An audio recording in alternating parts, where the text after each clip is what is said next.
Padres are not doing it.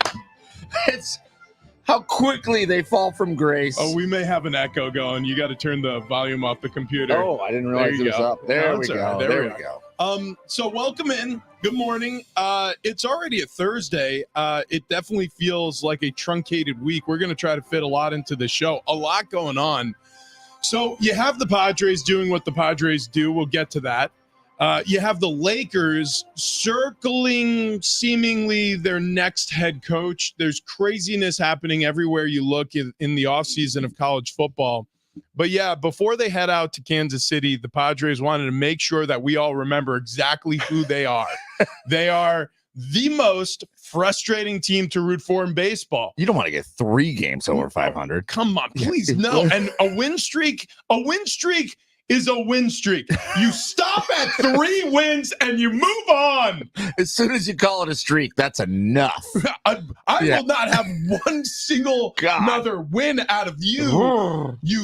You Padres, you. You know what? And it was their first chance for a sweep all season. It was a bad team they were playing against. So they just get their asses kicked. Yeah, man. that's what I was going to say. It wasn't like it was close. It wasn't a competitive game at all. Yeah, right. I mean, everything went wrong for them. The bats were quiet as church mice. The defense was leaky and poor. The pitching was awful. Darvish got hurt, left the game with hamstring tightness. Good. I mean, basically anything that could have gone wrong went wrong. Right. So it's a little bizarre. Darvish went on that stretch when he came off the IL. It was 20-something innings straight, scoreless pitching from Darvish. He was fantastic. And then the last 2 starts in a row, he's been awful. Yeah, well, I mean, clearly. Did you say something about stretching hamstrings? Yeah. Boy. Yeah. Stretch. Clearly something was wrong. And who knows how long it's been wrong. Last start, he was talking about how his mechanics with his legs weren't quite where he wanted them to be. And then in this game, he told the staff that he was feeling something in his leg and then went out there and tried again and left the game. Got off-site treatment, by the way. I don't know if that signals anything. It definitely raised a couple of eyebrows while I was reading the articles. Why didn't he get things tested by the medical staff with the Padres? I don't know. Maybe there's a little waning trust there. Possibly. Could that be a story? It might be. Maybe not. Maybe I'm reading too deeply in it, but it's definitely something that raised eyebrows with me. Didn't even cross my mind on that, but hold on. Now, all of a sudden, red flags raised. Yeah. Let's dig in a little deeper because Rich, former NFL player, played with Tom Brady, who famously got his treatment, both training-wise and I don't know about medically, away from the Patriots facility with Alex Guerrero. Yeah. Is that his name? Yeah. So is that more common than we think? It's common with certain players, and I don't know if Darvish is one of those guys. I can't remember if I've read things like that, as it pertains to Darvish in the past, but he recently had an injury where he was feeling tightness in his neck, and I don't remember reading that he was getting his valuation done offsite during that injury. So he's been injured twice this season. One time he made his return after it seemed like he got checked up by the Padres staff, and this time not. And maybe it's just the nature of the injury. Maybe he feels like with the hamstring, he wants to go and, maybe he has a specialist in mind he wants to see. I don't know. But it just raised a couple eyebrows. The most important storyline here is the Padres continued this unbelievable season where I don't even want to say it's unbelievable. This very exactly what you'd expect season where they cruise. They look great for a couple of games, then they just look awful for a game or two, and then they look great for a couple of games, they look awful for a game or two.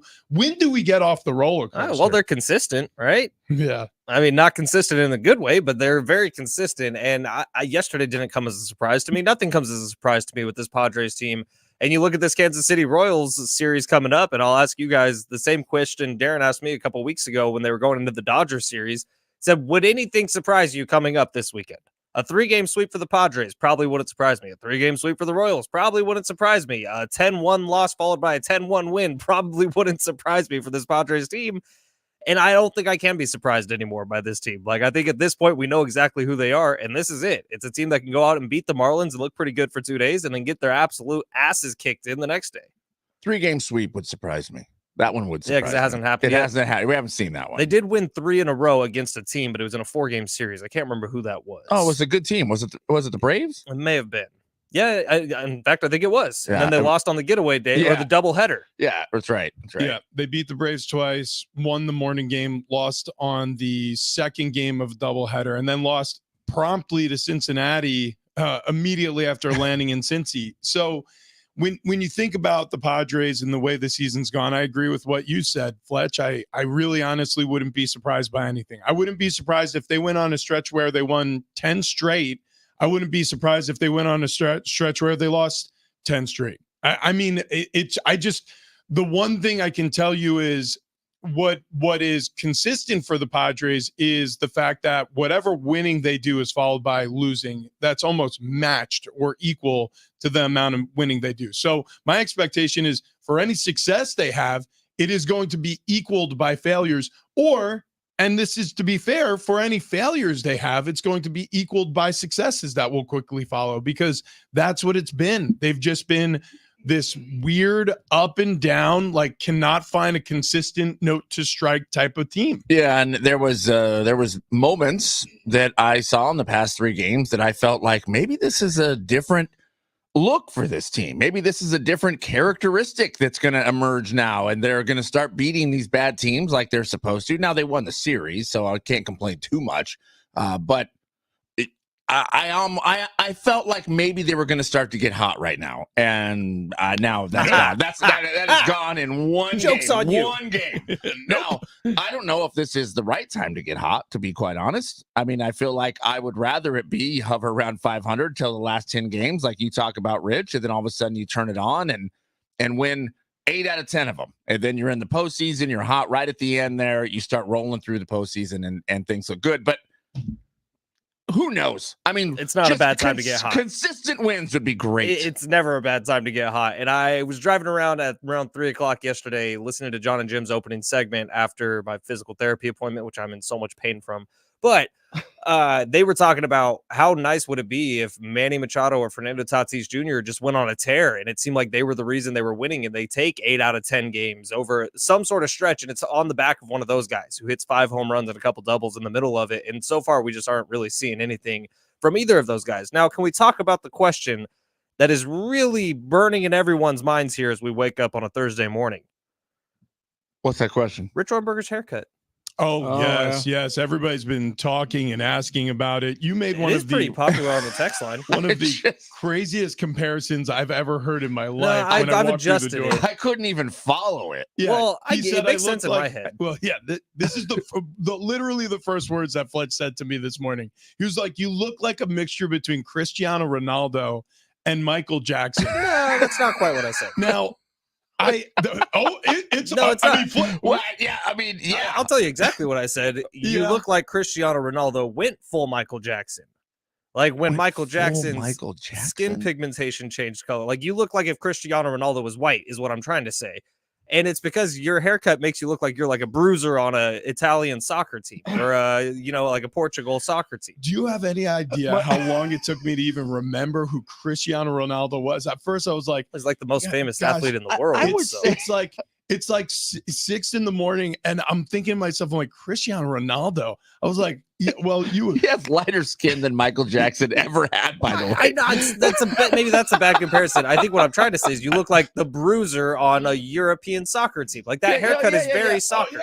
I got you now. I mean, you watch a lot of soccer. I don't. I had to look up Cristiano Ronaldo to see what he looked like. Similar haircut. It is similar. Yes, similar. 913 said, Rich, you got a new look. Shaved on the sides like Travis Bickle from Taxi. Can you say you talking to me? Like De Niro? Looking good, bro. Oh, yeah. From Taxi Driver, not from Taxi. Yeah. Taxi was a show with Danny DeVito. Yeah. Taxi Driver, though. Yeah, very good movie. It was kind of a mohawk. You talking to me?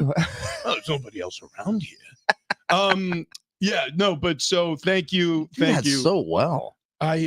Wow. Yeah. Well, I mean, a lot of talents here. Yeah. Well, I am like Michael Jackson and Cristiano Ronaldo had a baby and played soccer at 250 to 270 pounds. Yeah. See, you get it. Yeah.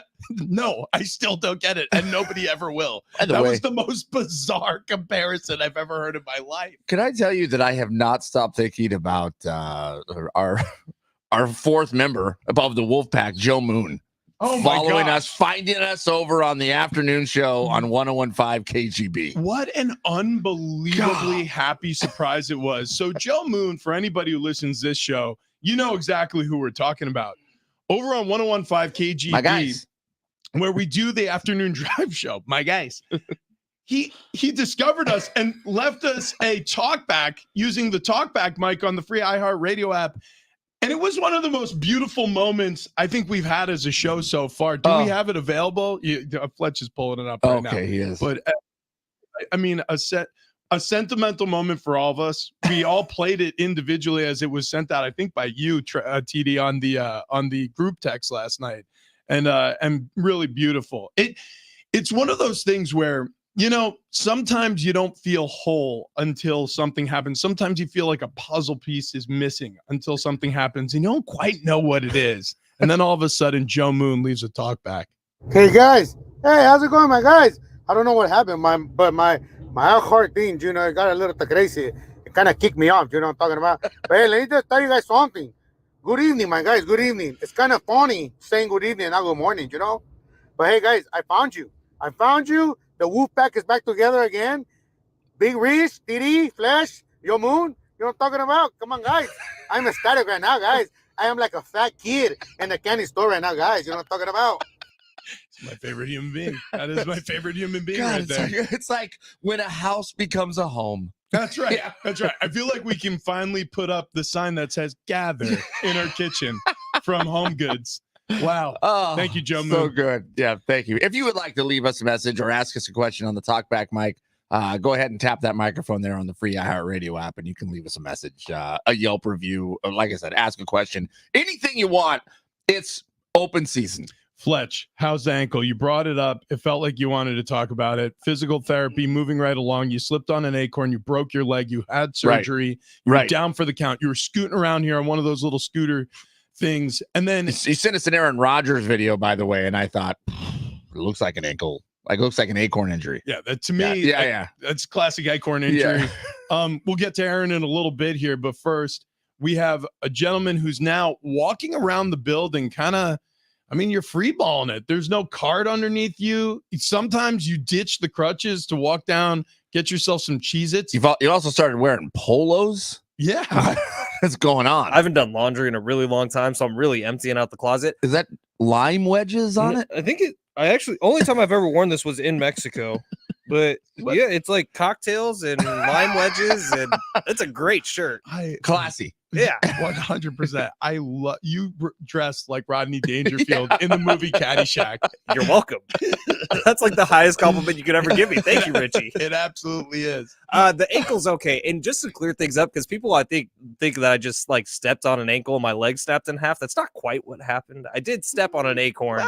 My left leg, which is not the broken one, was the one that stepped on the acorn. Mm-hmm. That slipped out from under me. My right leg was still up on the slope, and when I fell back, my butt broke my leg in half. First time I've heard of a slope. Yeah. Actually, you told us flat ground. You said you slipped on an acorn, and you said the result of the fall was a broken ankle. Sure. And that's funnier, so let's go with that. Not the horrific, like, I don't know. I don't want to compare it to a war scene in a movie, but it was pretty horrific and bloody. Okay. Yeah. Wow. What I will say, physical therapy. Thank you for your service. Like, the first time you go to physical therapy is so nice because it's basically just a massage. Yeah. Like, she was just working on, like, making sure my foot wasn't so stiff anymore because it's been in a boot for so long. This guy gets his physical therapy from Orchids of Asia. Dude, and it's awesome. And then this most recent one, the entire time is being spent like making my ankle go directions it hasn't gone in a long time. And so she's like putting full body weight on my foot, trying to move it around because she can't hurt it anymore.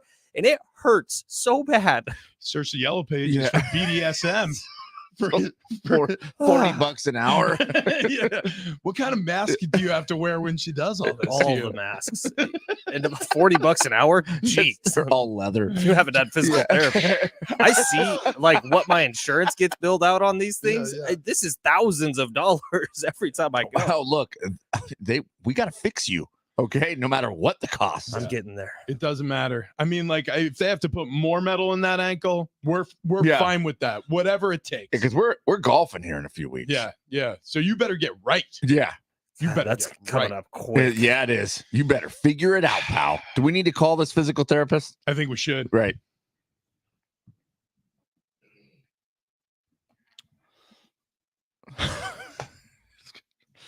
Well, the Padres, they fall 9-1 in the final game of the series. 9-1, that doesn't even feel like the right score. Day off tomorrow or today. 3-game series with the Royals beginning tomorrow in Kansas City.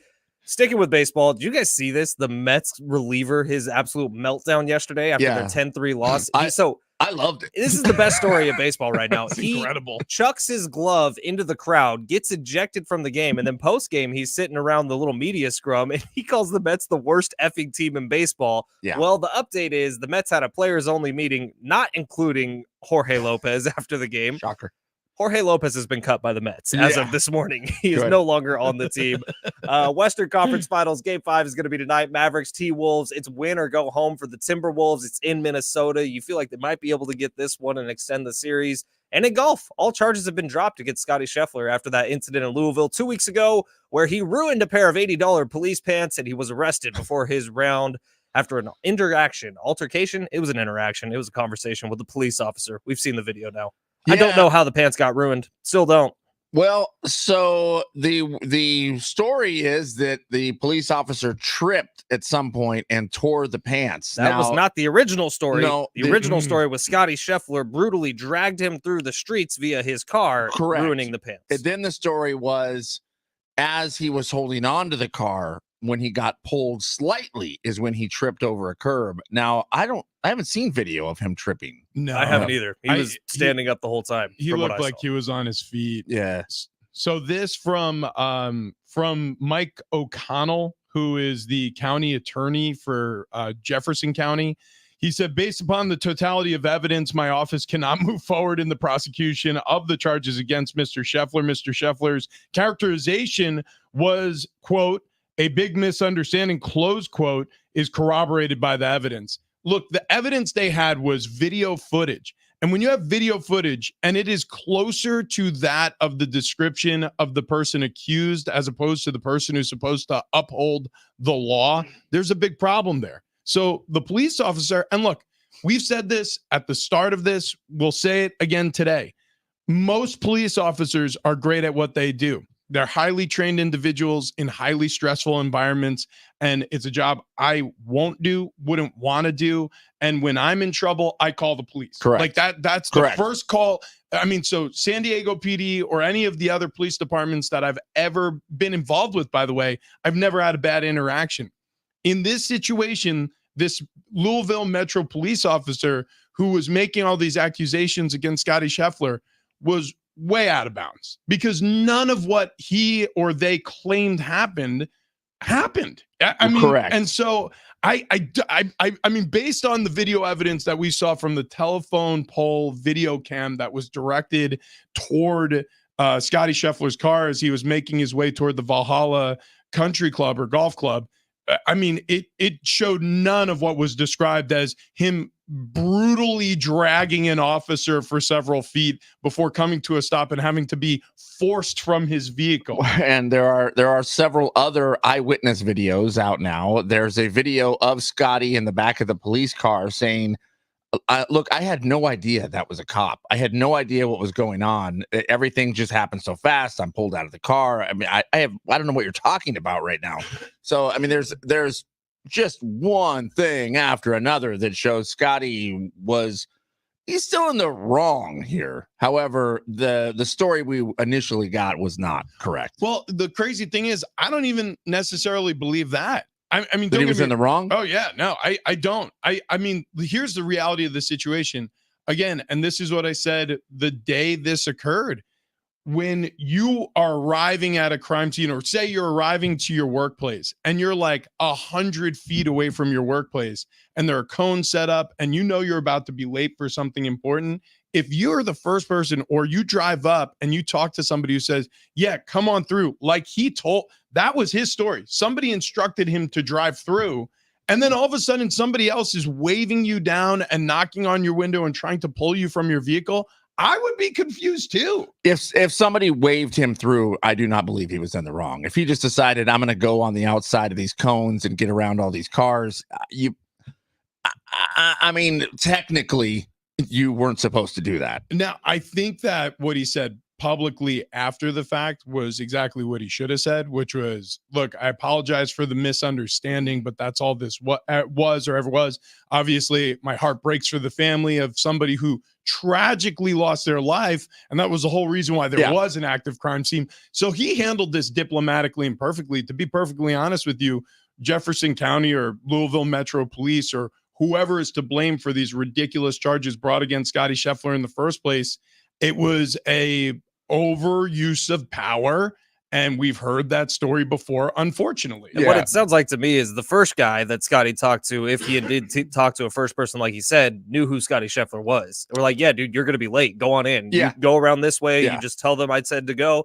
And then the second dude had no idea who Scotty Scheffler was. And that's when this whole thing started. But I think the most telling part of this whole story is when Jeff Darlington on Sunday morning went on ESPN and was talking straight to the camera. Is like, look, I just had a sit-down conversation with Scotty over a cup of coffee. 12 different members of the Louisville Metro Police Department came up and gave him fist bumps and apologized for this whole thing because it's a mess that maybe messed with his golf round. Yeah, it might have cost him some money, to be quite honest. Well, there was a tweet that went out yesterday talking about if Scotty goes out now and wins the next major championship, which I believe is the British Open, and it's the only one he hasn't won. And if he could have won this one, the Players Championship, would we be talking about a career Grand Slam, which is now gone because he finished up, 6 shots short of the lead in this one? Yeah. So it's just something that can alter history too. Yeah. But what are you going to do at this point? I mean, that's gone. And you can talk about it forever, but look, I don't think Scotty could have handled this any better. I think that a lesser man would have been bad-mouthing the police on this. Never heard that. I mean, it was only him saying it was a misunderstanding. Good on you, Scotty. You handled it beautifully. And he was making kind of light of the whole situation after the fact, not the loss of life. Right. He was very content and sincere about that. But then he was like, yeah, I did something I never had to do before. I warmed up for my golf round in a jail cell today. Right. And it was like one of those moments that kind of disarmed the media a little bit. Yeah. It was perfectly handled. And he's got sweet pictures of him in that orange jumpsuit. He's got an orange jacket. Well, and those are some of the things that obviously change the paradigm, the way people think about you. The fact that you were arrested, detained. There are going to be some people who think of Scotty Scheffler from now on as a bad guy because he did something bad, and they didn't read further into this and didn't care to look any deeper into this and just assumed, this is just a privileged kid who did something stupid and he deserves everything he's getting and blah, blah, blah. Yeah, that's the unfortunate nature of this. Now, should he have stopped? Yeah, probably. Was he getting impatient? Yeah, probably. But the reality of the situation is you also have to remember, if you're somebody who's, I don't know, in a place of power, you can't lie, because especially these days, there are cameras everywhere. It doesn't matter if it's a telephone pole. It doesn't matter if it's somebody who's just standing nearby with their cell phone.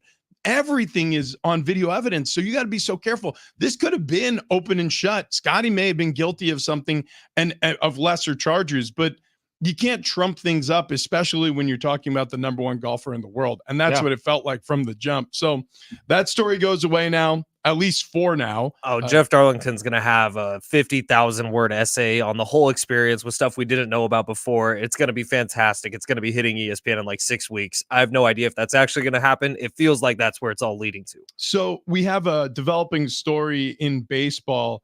Even the Mets hate the Mets. We'll get to that on the other side. Big Rich, TD, and Fletch.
This update presented by Mozzie Heating and Air. Padres fall to the Marlins 9-1 in the final game of the series. Day off today, 3-game series with the Royals beginning tomorrow. Sticking with baseball, there's a crazy story coming out of New York with the Mets. We're going to get to that here. Western Conference Finals Game 5 in the NBA tonight between the Mavericks and the T-Wolves. It's win or go home for Minnesota. The game will be played in Minnesota.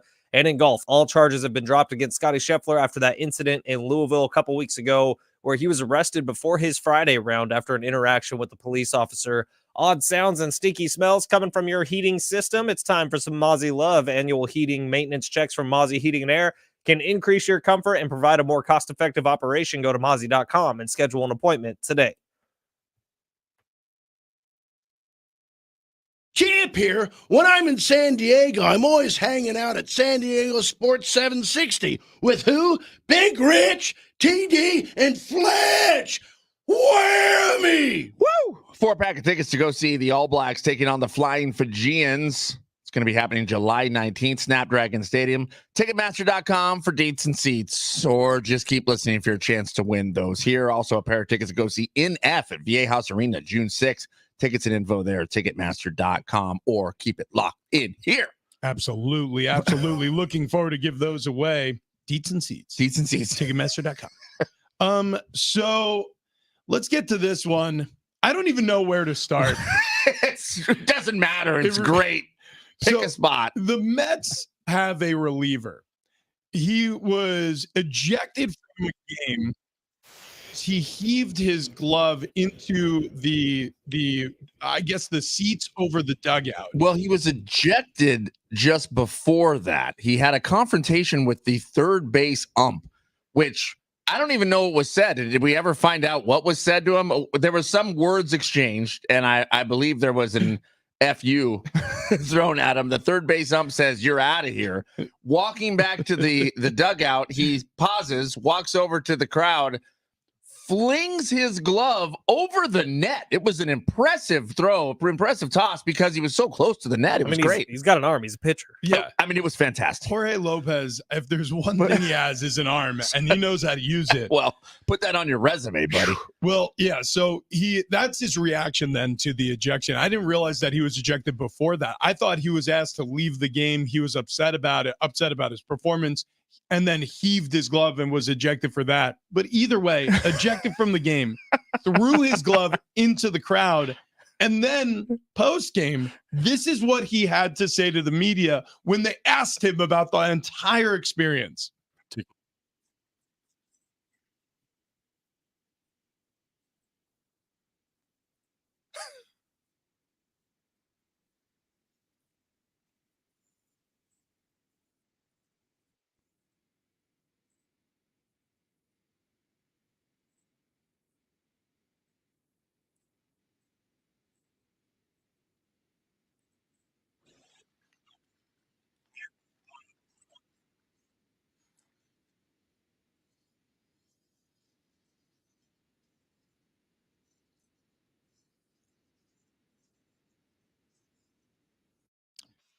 So this all stemmed from a controversial, in his mind, decision where he thought he threw a pitch that led to a strike. Freddie Freeman checked his swing, and then it was deemed a ball because it missed, and then he lost his mind over this whole situation.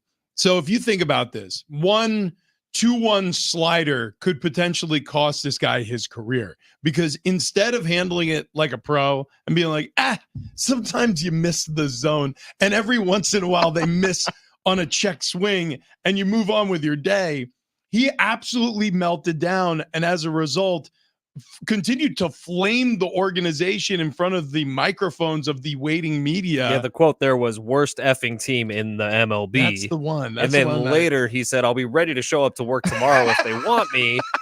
Guess what? They don't want you.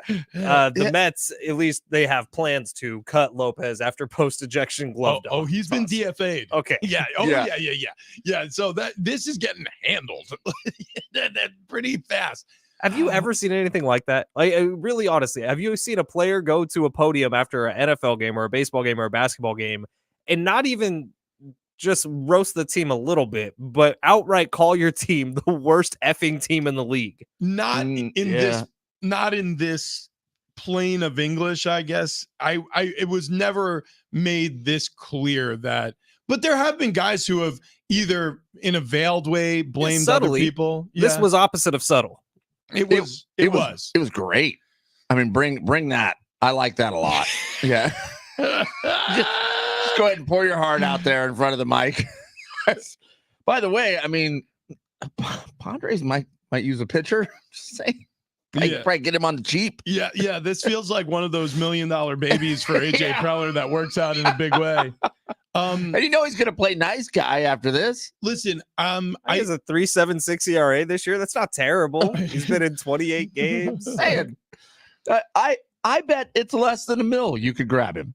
Do you guys remember? And I don't remember exactly what he said, but do you guys remember the way LaDainian Tomlinson left San Diego? It was something about it's just an hour and 5 minutes north. Well, no. Oh, that was when he was talking about the Chargers moving to LA. That's way different. When LaDainian Tomlinson left San Diego, meaning when he was no longer a Charger player, and it wasn't after he was a Charger player. It was after, I want to say it was a playoff game where he sat and Phillip Rivers played, and Phillip Rivers later it became known that he had an ACL tear, and LaDainian Tomlinson didn't appear in the playoff game because he had a MCL tear. I believe that was Stitcher, or maybe it was meniscus. It was something though. He had a knee injury. And so there was this very blatant comparison that people could make about, his effort or enthusiasm to participate versus Phillip Rivers. And he sort of pointed fingers around the team, and it was almost like the swan song before he left. And I forget if he was traded to the Jets or he signed as a free agent to the Jets, but it ended poorly here for LaDainian Tomlinson. Even though he was remembered well after his career ended, there was a scuttlebutt. And that's the problem. Whenever you blame your teammates, boy, oh boy, you become an enemy of the team, of the fan base. Like, it is a do not cross go, do not collect $200. It's time to go to, fandom prison for that type of stuff. Well, you're burning bridges. Yeah, I mean, exactly. you're causing a fissure here in a marriage is what you're doing. So you can't. You just can't do it. So look,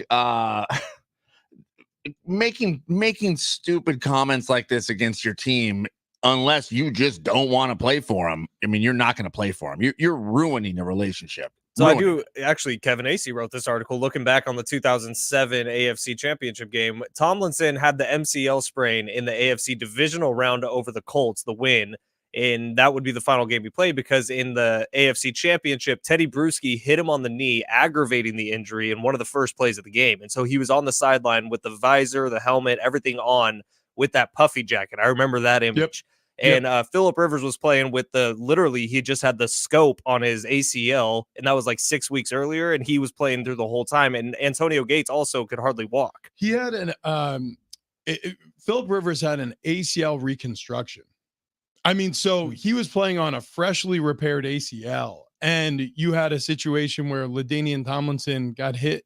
Now, again, knee injuries are knee injuries. The problem was what he said after the game, and what he said after he left the Chargers program. It was one of those things where it is, like you said, TD, it did feel like bridges were burned. It felt like there were a lot of people who were upset at LT, and it felt like LT returned fire in some ways publicly, and you just can't do it. You just can't do it. So Jorge Lopez, I don't know what kind of career he's going to have after this point, but I can guarantee you it will not be with the New York Mets. Yeah. That ship has sailed, my friends. That's correct. Holy that's correct. smokes. That speech was literally, I don't want to play baseball anymore. Yeah, it was either I don't want to play baseball, or I certainly will. It will not bother me if I never throw another pitch for the Mets. Right.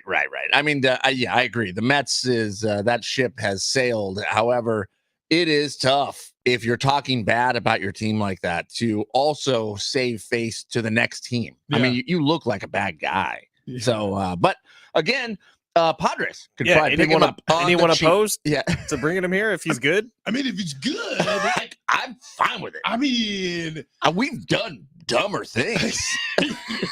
And some of them have actually worked out. Yeah, absolutely. So, anyways, AJ, if you're listening to the show this morning, Jorge Lopez, We approve. available for hire. Which we know you're listening to the show. Yeah, oh, yeah, he always you does. big fan. Leaves a lot of talkbacks. You Starts and his TD morning would as be well. great steak eating partners. Good question. Or maybe in his past. Listen. You're right, yeah. Because I used to eat a lot more steak. I used to eat just the fat and the gristle, and then That was it. that was all I ate. And then like being on it with sdfatloss.com, still having the opportunity to eat steak during the reduction it's phase game also changer. was a game changer. You just had to pick the thinner cuts. Yeah, or eat less. But that was it. Look, Wayne and Chloe over at sdfatloss.com, they show you how to eat. They show you the right way to eat. They show you the amount you're supposed to be eating. Turns out I was eating way more than the normal amount of a normal human being every time I sat down for a meal. But like I said, if you go there, actually, sdfatloss.com, sign up. It's a free consultation that you'll get, but they'll walk you through exactly what the plan's going to look like. They're going to tailor make a plan for you, for your body type, for your weight, how much weight you want to lose. And they'll tell you you're going to lose 20 to 30 pounds in 8 weeks' time. Over that course of 8 weeks, things are going to change in your body, in your eating habits, the way you feel, the way you sleep, the aches and pains go away. All of a sudden, you realize, oh man, the food I was putting in my body or the way I was eating before was not just putting pounds on, it was changing how I felt every single day. So let Wayne and Chloe show you how to feel better. Let Wayne and Chloe show you how to add a few years to your life. Let Wayne and Chloe show you how to look good as you're heading down to the beach this summer. And if you mention the show, Big Rich, TD, and Fletch, you're going to save $200. So sdfatloss.com, you're going to do it without exercise, counting points, counting calories, some fad diet, drinking shakes, something you don't want to do. It's the right way. It's the healthy way. And it's the long-lasting way. Because once you lose the weight, you're going to keep that weight off. I promise you that. sdfatloss.com. The Lakers are not the Lakers anymore. Coming up next.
Stay connected with San Diego Sports 760 no matter where you are, whether you're stepping out of the car or settling in at home. Just command your Google or Alexa smart speaker to play AM 760 or use the free iHeart app for seamless listening. It's like having your favorite station right in your pocket. San Diego Sports 760. We're more than great coats. Ow!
Big Rich, TD, and Fletch. I almost said it. 1015 KGB. That'll be later on today. Yeah. Yeah, starting to get our wires crossed over here. San Diego Sports 760, though. We will be on the afternoon drive coming up later today, 3 to 7. It kind of feels like we just do radio nonstop. Well, that's because we do. Okay. That's because we never go home. But we love it. We love it. We love it. So we got to talk about the Lakers because interesting things are happening every time you open up any of these sports media websites or anytime you listen to one of these NBA analysts about what the Lakers' next moves are going to be. The most important key to the offseason for the Lakers is who's going to be the next head coach after Darvin Ham was let go. Well, JJ Redick is in the Clutch Sports galaxy now because he and LeBron either do a podcast together or LeBron is often a podcast guest on JJ Redick's podcast. I don't listen to it, so I don't know, but I've seen them do media together in the past. Now, these rumors have swirled basically since Darvin Ham was let go, and now it looks like they're becoming closer and closer to the truth. So Jovan Buha, who's come on this show in the past, he's a writer that covers LA sports for The Athletic, said that this is getting to the point where it looks like JJ Redick's the front runner. So LeBron's just having his buddies now come over? Either LeBron or Rich Paul, but I think they're kind of one and the same. Now, Rich, you said that's the most important part about the Lakers offseason. Is it really? Like, does the next head coach of the Lakers actually mean anything? And I understand, like, JJ Redick's a big name they'd be bringing in. It's more so than, like, Frank Vogel or Darvin Ham, which were kind of anonymous before they became those coaches. But JJ Redick coming in, like, what does he actually do for what's happening on the court? Well, at this point in the offseason, yeah, I mean, it is the most important because the draft hasn't happened yet. But what it is, it's just another piece that falls into place that whatever LeBron says goes. We knew that before, but now, I mean, this is this is really stretching your legs in terms of like being in the power seat. Like this, I mean, we're getting pretty close here to them officially. So if LeBron gets the head coach he wants, and it's JJ Redick, who's never coached basketball before at any level in his life, as far as I'm aware of. Fine. And then Does it, again, to Fletch's point, does it matter? the Lakers draft his son Bronny. Yeah. And then what are the Lakers going to change the name of the Lakers to the Los Angeles LeBrons? Like, what? Like, my point is, where's the boundary here? Like, Yeah. Where is there anybody inside of the building who can actually say no to LeBron, or can he do literally whatever he wants? Yes. Yeah, exactly. Yeah, LeBron's wife will be head of marketing over there for the Lakers. The alternate jersey to just have his face on it. But, Can you imagine it's like one of those Snuggies that has faces all over it? But imagine though, like, I mean, I would love it. imagine though, instead, you know how sometimes it's like the Golden State Warriors, they'll wear the town. You know what I mean? Like the Suns, they'll wear the alternates that say the Valley. Like sometimes it'll be like the old English script for the Clippers when they're wearing their alternates. Instead, it's just a meme face of LeBron James on the front of their Taco Tuesday. It would not shock me at the least bit. And by the way, if his wife ends up becoming a Lakers employee, like not even the head of marketing, imagine she's just like, she's assistant chair to Jeannie Buss, owner of the Lakers. Like it would not shock me in the least bit. He is complete. It's like watching a pirate ship ram into a British naval ship, and then he just took boarding it. The three-cornered hat. He put it on his own head, and he said, "I'm the captain now." I'm so curious. 20 years from now, what Lakers fans feel about LeBron James? You know, like because the love for Kobe runs so deep in that city, and rightfully so. Kobe's one of the greatest to ever do it. So is LeBron. But I feel like, do you think LeBron will be remembered a little differently? 20 years from now with the Lakers? Like, do you think there'll be a certain disdain for him? It depends. Yeah, it depends on if there's just one more championship on his way out. I feel like that changes everything. That is everything to Lakers fans. Like the reality of the situation every year with the Lakers, it's championship or bust. And that's the reason why it's difficult to be an organization that has such hefty and lofty expectations. Like, don't get me wrong, nobody's crying big tears for the Dodgers or the Lakers or the Yankees or any of these large market teams who seemingly could spend at will to get whatever they need to get. And the Los Angeles Lakers fall in that category. But yeah, it would be a complicated legacy if the only championship he earned the Lakers was in the bubble during the pandemic. But if LeBron James racks off another one, God forbid, say he racks off 2 more championships, he will be heralded as a hero. Yeah. I mean, now he'll never be Kobe. He'll never be what Kobe meant to that team. There's no doubt. He'll never be Magic Johnson. He won't. He won't. He can't be. But will he be remembered fondly? Absolutely, because it's championship or bust. So you're saying if they win one more, if they win one more, Yeah, because it's a I don't big know if if. people count the championship bubble where it literally set up so perfectly for the Lakers. Remember they got that like 3-week respite where they got to rest and then start playing in the bubble because of all the quarantining stuff. Like it's set up so perfectly for often injured Anthony Davis. And at that point, getting a little tired LeBron, like, and so they were just able to kind of coast through it. But if they were to win another one, I agree with you. If this turns into a disaster and the next 2 seasons go like the last 2 went for the Lakers, I think there's going to be a certain level of not hatred, but pretty close to that for LeBron James in that city. Yeah, maybe. Man, that bubble time period was so bizarre. So it was like we were watching Nickelodeon basketball with TV screens, and the faces just look corny. And I mean, like the stories coming out, like who was the dude who went to the strip club to get chicken wings? Oh, that's right. Came back. Who and was infected that? I everyone. don't want to say the wrong name, but a name it just popped into my head.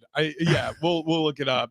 But I listen, the Lakers won't get the credit that they deserve, or any team, because there were a lot of players in that bubble who said that it was impossible to perform the way they wanted to, and so I give credit to the Lakers for winning that championship, but not a lot of people do. Here's the reality of that championship is it will forever be marred by the fact that it was so different than any other championship that any other team had ever won, that if that's the only championship the Lakers win during the LeBron era, yeah, you're absolutely right, Fletch. People will not remember this time with LeBron James fondly because it is championship or bust.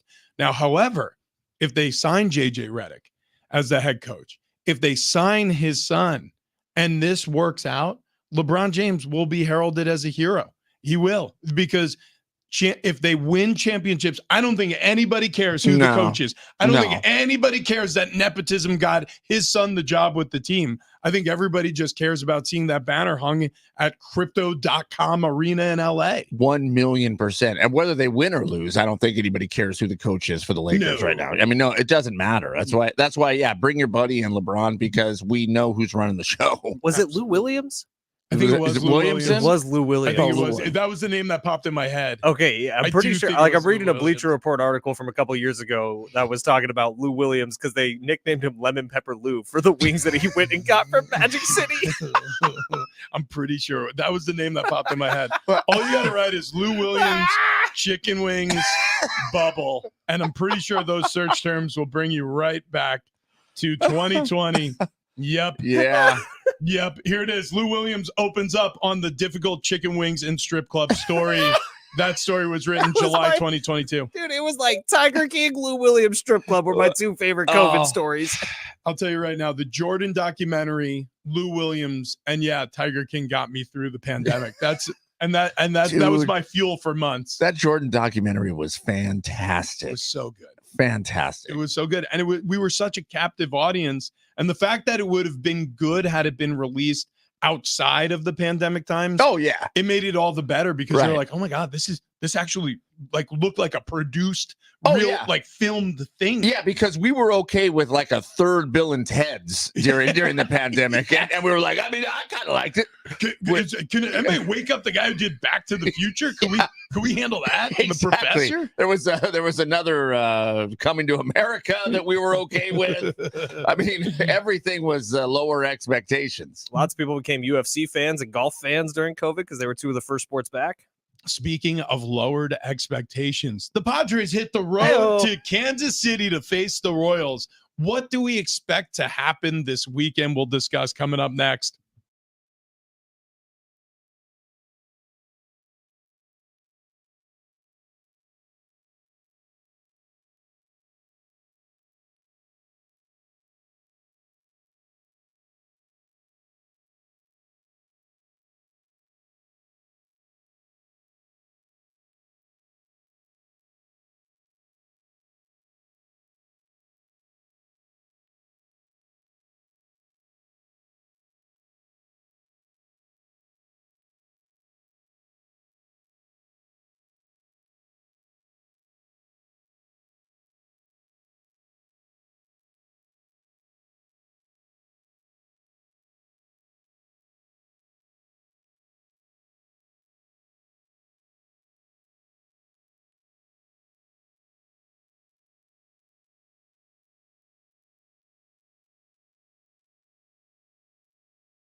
It's hour 2 on Big Rich, TD, and Fletch. This update presented by AutoZone. Get in the zone. Padres fall to the Marlins 9-1 yesterday in the final game of the series. Day off today. 3-game series with the Royals in Kansas City beginning tomorrow. Sticking with baseball, Mets are set to cut reliever Jorge Lopez after their 10-3 loss where he was ejected from the game, and then after the game called the Mets the worst effing team in baseball. Western Conference Finals Game 5 is tonight between the Mavericks and the Timberwolves. It's win or go home for the T-Wolves, and in golf, all charges have been dropped against Scotty Scheffler after the incident in Louisville a couple weeks ago. The free AutoZone Fix Finder service can help troubleshoot the likely cause of your pesky check engine light for free and help you save time and money down the road. Restrictions do apply. Get in the zone. AutoZone.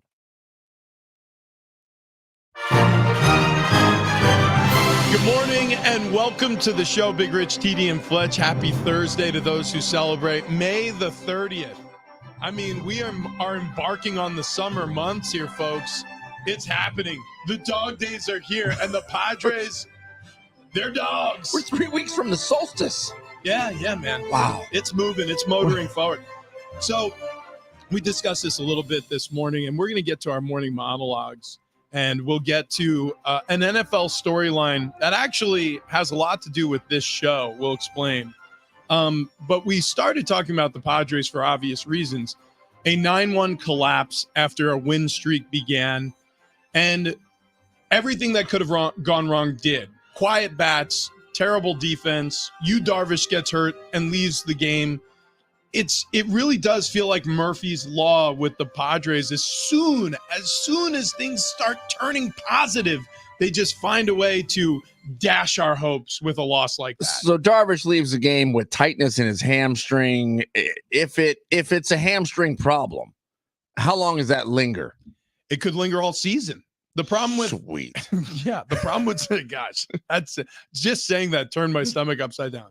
The problem with hamstrings or calf injuries, or even in certain cases like forearm injuries, is they can nag you for a long time, because if you have tightness, it most likely means you partially tore the muscle, right? Right. Happens with wide receivers every year. A guy goes down with a hammy pull in week 2, and then by week 16, they're still dealing with it. Yeah, they just or like it takes 8 weeks and they're just off. You know what I mean? Like they're gone for a month, and then they come back and they just look kind of crummy, and then slowly but surely they get through it. But yeah, it can ruin a whole season. It really can. So hopefully in the case of Yu Darvish, he takes the time needed to get fully healthy. And when he returns, he looks like Yu Darvish. Now, to his credit, after the neck tightness to start the season, he came back and was flame-thrown out there. It was 4 straight starts. I went back and looked it up. 4 straight starts. He was incredible. Like, it didn't give up a run. He was awesome. And then that 5th start was his previous one, and he struggled through it. And he pulled a hammy. Maybe in his previous one. Looked like it. In this one, he leaves the game early. Kevin Acee reports he had hamstring tightness. He was getting treatment away from the Padres facility, which, think about that what you will. I don't really have anything glaring in my head about it, but it's certainly just something you don't see every day, right? It's a signal. I don't know what it means. I mentioned it earlier because I saw it in the article written. And again, I know that teams evaluate players' health, and that's something that happens routinely after an injury. And it doesn't necessarily demarcates that Yu Darvish doesn't trust the medical staff with the Padres, but it definitely is a part of the story that raised my eyebrows when I read it this morning. So we'll see what that is exactly, if it's reported upon, if anybody asks any further questions about it, but it definitely is a part of the story. And again, this could be a nagging injury that lasts a long time, or it could be something that hopefully isn't as serious as maybe we thought. We'll see. But the one thing I know is it hurts the Padres' chances as they head into these summer months, and it's a long season.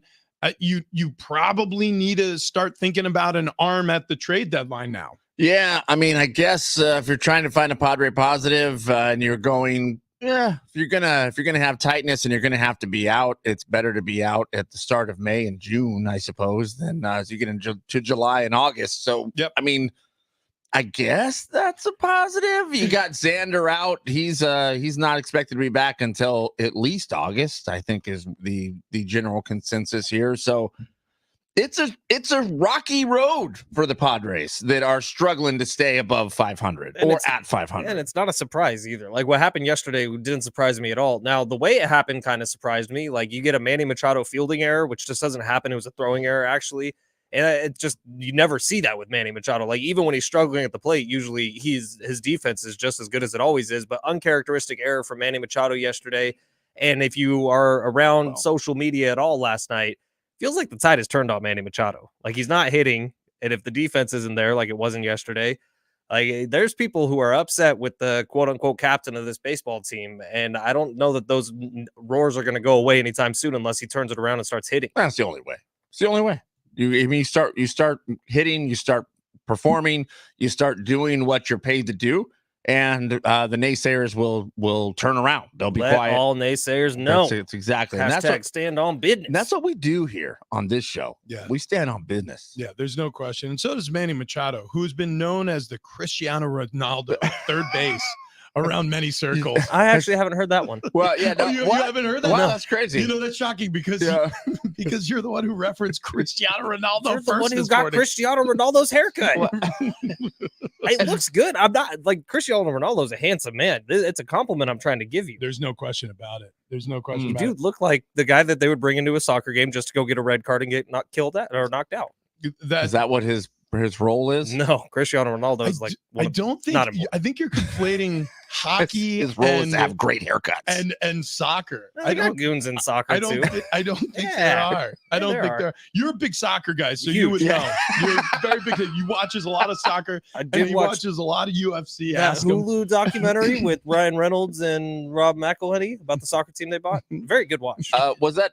Wait, Welcome is that, to Wrexham. Yeah, I tried to watch I that. thought it was I fantastic. couldn't watch it. I couldn't watch it either. I like The it- soccer stuff bored me. Them being in bars with random people from the country that the team is in is a lot of fun. Yeah, I mean, I tried. I I did. tried, and I tried several times and went, you know what? This is not for me. I'm not in. I feel like I hate that I haven't seen it yet, but I feel like I'm going to have the same feeling about Ted Lasso, and I hate that I feel that. Oh way. no, No, Ted Lasso is that is a completely different. That's feel. what everybody That's says. a completely different I'm feel. hoping you're right. I still you have a big heart, Richie. That show is one big heart. Right. all right, I still haven't watched it, and I will reserve judgment. But You know what gets me fired up, TD, and I'm sure you'll feel the same way. Every once in a while, the clip of the dart game Oh, I love it. comes up, and it's just the I love it. inspirational speech that's going through the I whole love thing. Oh, it's the best. Barbecue sauce. one of these barbecue days, I'm going to turn it on and I'm going to try to watch it, and I hope I like it because I hate being on the outside looking in. Like everybody enjoyed that one except for me. Well, the Wrexham one was similar, I feel about wine. but here's the deal: like the pod. You don't like wine? Nah. I try. Like, about a like, real- like wine people, they love it. And so actually Tony got us a bottle of Camus that I want to try because everybody says it's amazing. Otherwise, I mean, I'll taste wine. Sarah likes wine. I pour wine and go, I feel like that should probably just taste like beer. Okay, but what about the? Remember when we had our day at the Remy when we sat down for like 5 hours and ate like 10 meals? Did we have wine? Yeah, he brought up like a really nice private bottle that he opened up just for us. It was awesome. It was like a Cabernet something. Were we a couple drinks in already? Oh, yeah. I don't really remember all that clearly, but I do remember the hospitality being great. We were there for about 5 hours, and Frank the We Tank. were there. We got there literally 10 in the morning. I remember being so shocked that the sun was still up when we left. Yeah. Like I was walking out and like I did that squinty thing, like when you open the blinds too fast in the morning. I was like, why are you still here? I got a call from Sarah, my wife, and she's like, "What are you doing?" I'm like, "We're at the Remy." Still? Yeah. Yeah. You know, it's fine. As one does. So We listen, miss you, Frank. We miss you. Yeah, we do. Hope everything's well. Hey, so with the San Diego Padres, I mean, as ridiculous as this sounds, is it a situation where this is the beginning of the end for this season?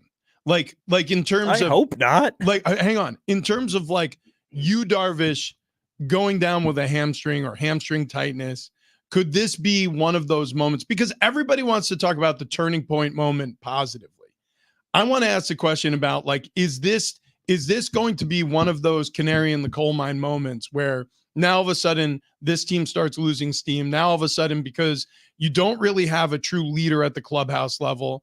You don't have a manager who's been around this team for very long. That things start to spiral because another one of your veterans is off the field and not performing well for you. Or can this thing be recovered? I mean, is this? I'm not trying to overinflate this for effect. I'm asking a legitimate question because this is a tenuous season. They've been borderline all year. Yeah, I don't think the answer is yes, which I think you guys know me at this point. Like, I would be honest if I thought that, yeah, this was it for the Padres. I don't think that's true. I think that they have been playing better baseball as of late. I think the 2 games against the Marlins at the beginning of the series tell me a little bit more than the one at the end. I just think that this is the Padres team. Like, there's going to be days where they go out, and I don't think it's cool to just accept that as Padre fans. I think it sucks, but I think there are just going to be days where they go out and lay an absolute egg, and that's brutal. That's what the team is. I tell you what I'm getting real sick of. It's Mike Schultz's shtick after games like yesterday, where it's still positivity. I'm like, you can be negative one time. You can admit that your team sucked today. Yeah, but he's a bit of a puppet. I mean, that's unfortunate, but that's what it is. I don't try to put too much stock in what Mike Schultz says after games because I feel like I knew what he was going to say yesterday going into the press conference, but it still is just a little sickening when you hear it over and over again after the horrible loss like yesterday was. Are you putting stock into Mike Schultz being the true leader of this thing? I mean, he's I guess not. Kind of an ancillary piece to me. Yeah. I mean, like you're filling the position because you got to have a guy out there on the field, but I just don't believe he's the guy running the show. Yeah, the reason why I'm questioning everything right now and trying to figure out whether or not this is a point of no return is because I don't really have that much trust in the leadership. I don't know if Mike Schultz was brought in there to be a manager where he's going to have like full force. Well, actually, I know for a fact he wasn't. To have full force of this roster, to be able to make all of the decisions that a manager used to be able to make. I think it's at very least collaborative, and at most it's AJ Preller in control. Yeah. At the field level, though, think about what's happened so far this season. Yu Darvish is one of your veteran guys. He's been off the field now with neck tightness and now this hamstring tightness, this new injury. Manny Machado underperforming. Xander Bogaerts fractured shoulder. He's going to be gone for months. Fernando Tatis Jr. still not performing. Like, all of your veteran players who you're counting on to be leaders or be stat leaders for you haven't really been able to do that this season for a variety of reasons, including injury and poor play.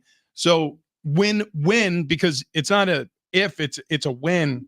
When these other ancillary players that they brought in, like a Profar, like Solano, like some of these pitchers who have just had these outrageous moments so far for the team, when their play starts to slump a little bit, I mean, is there anything saving this team? Well, Joe Musgrove, Manny Machado, Fernando Tatis Jr. need to be the ones to save this team. But the feeling is, and my gut tells me, because of the track record that's happened, as soon as those ancillary pieces start to taper off, the other bats will pick up, and you're going to stay a 500 baseball team. So is this the beginning of the end? I don't feel like it's the beginning of the end, but it does kind of feel like it's another reason they stay at 500. The torture will continue all year long. Yeah, that's what it is. Oh, God.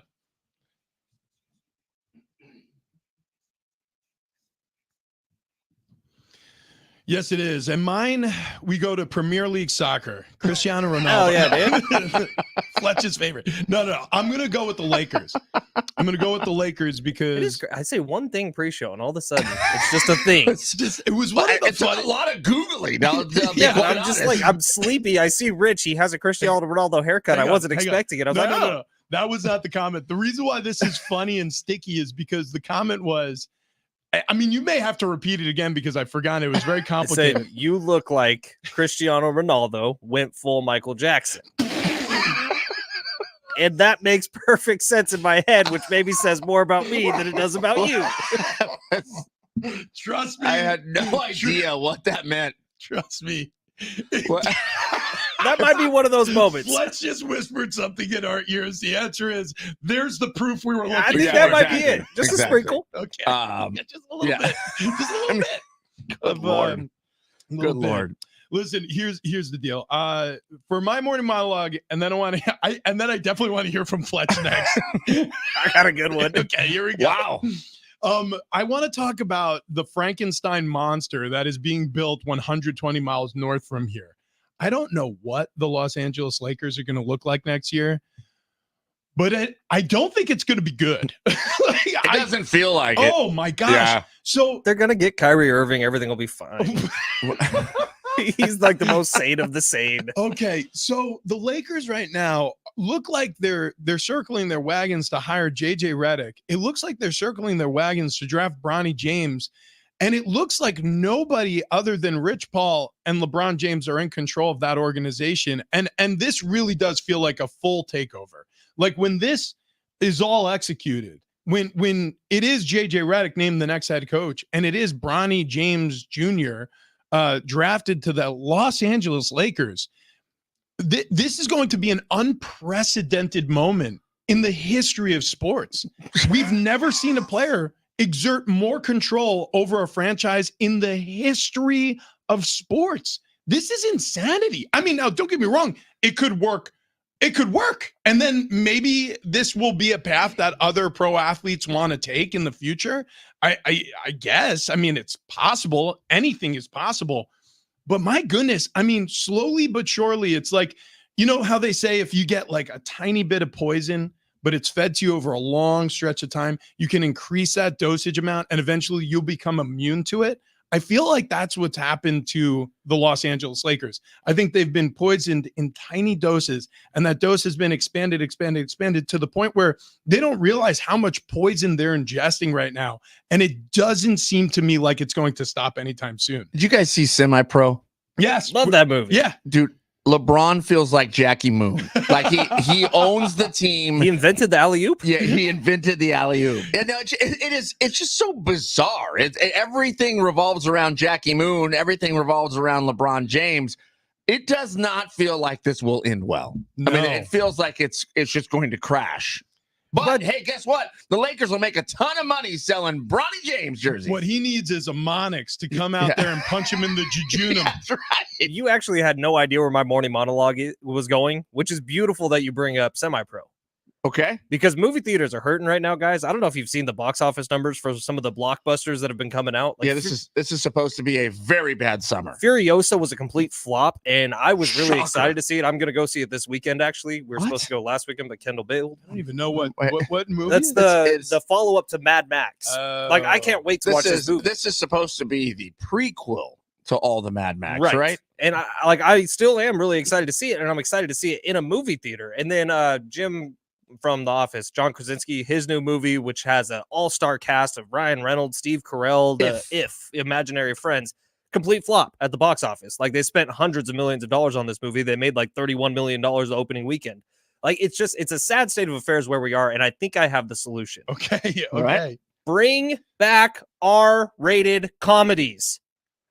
Like, we have not had them coming out in theaters over the last 10 years, and movie theaters have started really declining, especially since COVID. But it's because you think that you make these movies for what, like $20 million, like Superbad or Old School, or like these movies don't cost a ton to make. They brought in a ton of revenue at the box office, and somehow we've just gone away from them. And I don't know if it's PC culture or woke culture or what, but we need those movies back in theaters. Because I grew up with Superbad coming out in theaters, with Step Brothers coming out in theaters, with Talladega Nights coming out in theaters, and I never missed one of those coming out. Yeah. And now Those we are have not fun. had an Those are fun. awesome R-rated comedy in theaters for way too long. But it's been over a decade, it feels like. I since miss them. something. Yeah. Bring them back. Those are fun. But those were also, when you talk about made with $20 million, they were made with no-name comedians. Will Ferrell?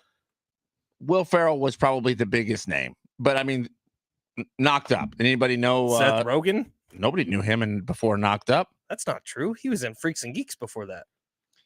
That made several dollars. I will say this. I agree with the heart of your argument. I think that I feel like there isn't anything edgy or new coming out in movie theaters. And I think that's a big reason why people have turned their backs to the movie theaters. Like, I'm a Marvel fan, but I don't need Iron Man 6. Right. Yeah, same. I would like a new creative outlet for people who are very smart and very funny to go make a movie that's only an hour and a half long and not a 4-hour, $130 million movie. Something new, by the way. Yes. I mean, I don't need Step Brothers 2. Well, The Electric Boogaloo. Right, and Furioso, like, do we need a Mad Max prequel? I'm pretty excited Was to see everybody it. like, how does this start?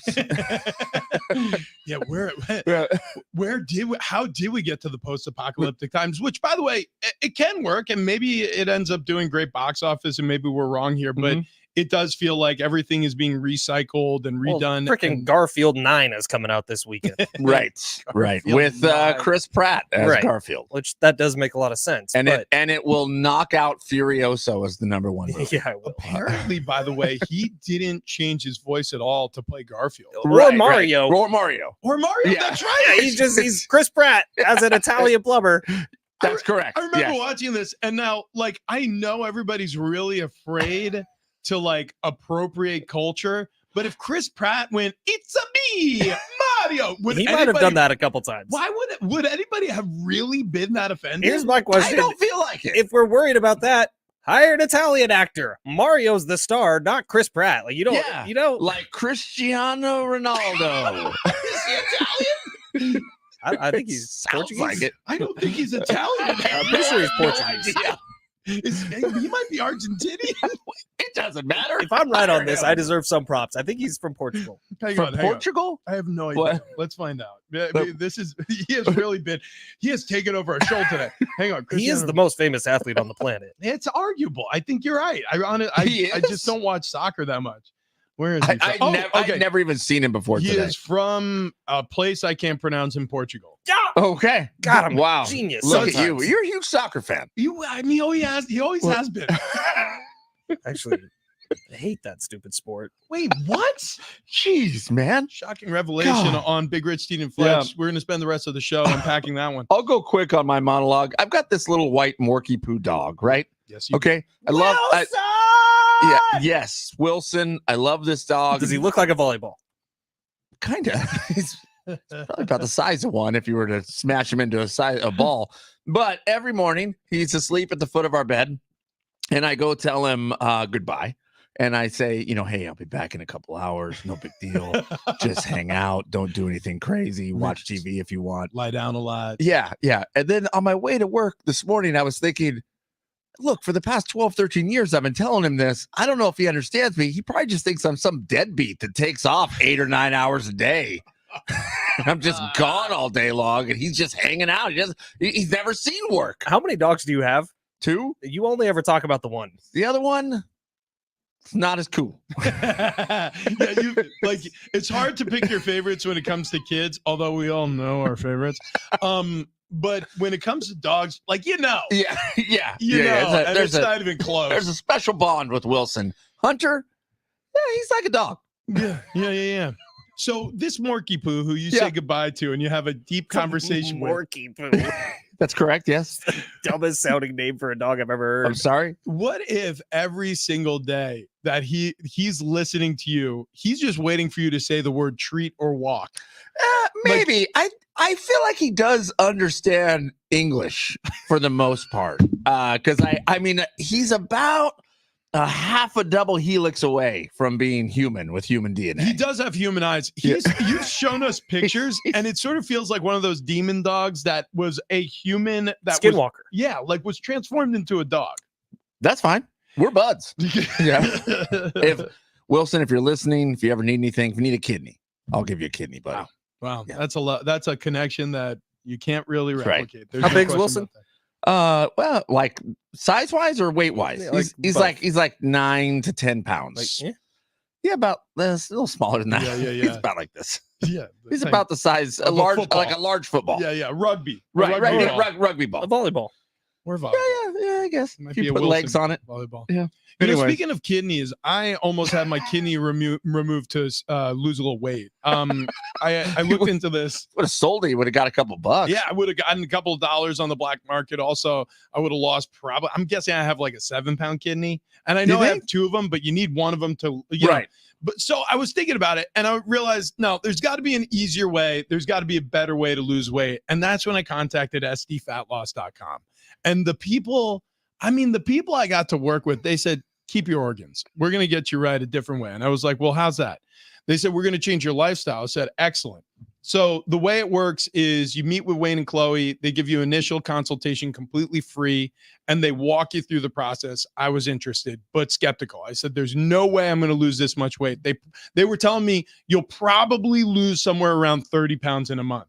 And I said, yeah, probably not, but we can pretend. And then I lost 35 plus pounds in a single month. It was unbelievable. Within the first week, I lost over 14 pounds. It was sensational. These people told me the truth the whole way, and they guided the process. They guided it with all of us. TD lost over 30. Fletch is down nearly 50 pounds. Wow. And shirts. What is happening with that shirt? He is bearing all right now. Well, he's got the polo on, so he can't unbutton it, so it has to get pulled up from the bottom. But it's a new look, and I kind of dig it. I do too. The man can wear a polo now. He couldn't do that 50 pounds ago. No question about it. No, they didn't even make him that big. They would. He would have need to manufacture it out of a tarpaulin. Yeah, I mean, he was a giant man, but now he's a skinny, svelte, Mediterranean glow. He's got a little hair on the chest. I mean, he's looking good. Look, the point is the summer months are coming. If you want to drop some weight, you got to do it with scfatloss.com. Get to that website, have your first and free consultation, mention the show, Big Rich, TD, and Fletch, you'll save $200. So why are you waiting? Do this the natural way. Don't do it with drugs and injections and protein shakes and all that gross stuff. It's the natural way. It's the right way. scfatloss.com.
Keep up with San Diego Sports 760 anytime, anywhere. Whether you're stepping out of the car or settling in at home, just ask your Google or Alexa smart speaker to play AM 760 or stream it live through the iHeartRadio app. It's never been easier to stay connected with your favorite shows like this one right here.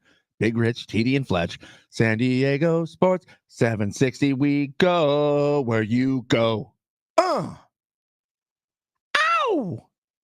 Yeah. Got milk?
This update is presented by MGM Rewards. Padres fall to the Marlins 9-1 yesterday. 3-game series with the Royals starts tomorrow. Also baseball, Mets set to cut reliever Jorge Lopez after their 10-3 loss where he was ejected from the game and then called the Mets the worst team in baseball afterwards. Western Conference Finals, Game 5 coming up tonight between the Mavericks and the T-Wolves. It's win or go home for the Timberwolves. And in golf, all charges dropped against Scotty Scheffler after that incident a couple weeks ago in Louisville. Hey, pool season fanatics, your summer persona is calling. It's time for sun-soaked party scenes at MGM, grand new luxury cabañas at the Bellagio, and Sandy Beach living at Mandalay Beach. Show off your poolside only with MGM Rewards. Visit mgmrewards.com for details.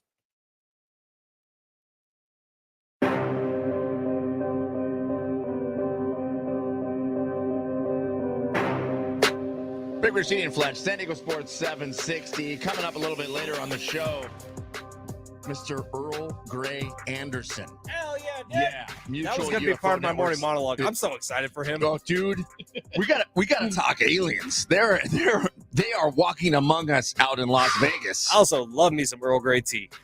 Right? That's true too. Yeah. That's true too. I'm not going to turn down a glass. Apparently now they're saying there definitely were people there or beings there using cloaking devices. That's straight out of Harry Potter. What is happening? We also have tickets to give away. The All Blacks taking on the Flying Fijians. That's happening July 19th, Snapdragon Stadium, Ticketmaster.com for tickets and info there. That's a 4-pack of tickets, by the way, you can win if you keep it locked in. Also a pair of tickets to see NF at VA House Arena. That's June 6th. Tickets and info, Ticketmaster.com, or just keep it locked here. If you're thinking about the NFL season and you're thinking about what the main storyline is going to be when we start the season, when kickoff comes, it is going to be Aaron Rodgers. You don't have to worry. You don't have to think about it. I promise you that's what it's going to be. And we've had this Not Brock Purdy? It is. Well, it is not going to be Brock How Purdy. about wide receivers getting paid? Because they are. They are getting broke off right now. Woo. We just saw the Jalen Waddle contract. He just wasn't got, even that good last year. Here's 76 guaranteed, 87 total. I mean, over $80 million for a 3-year deal to a wide receiver. I mean, that is humongous. You played money. in the NFL at the wrong time.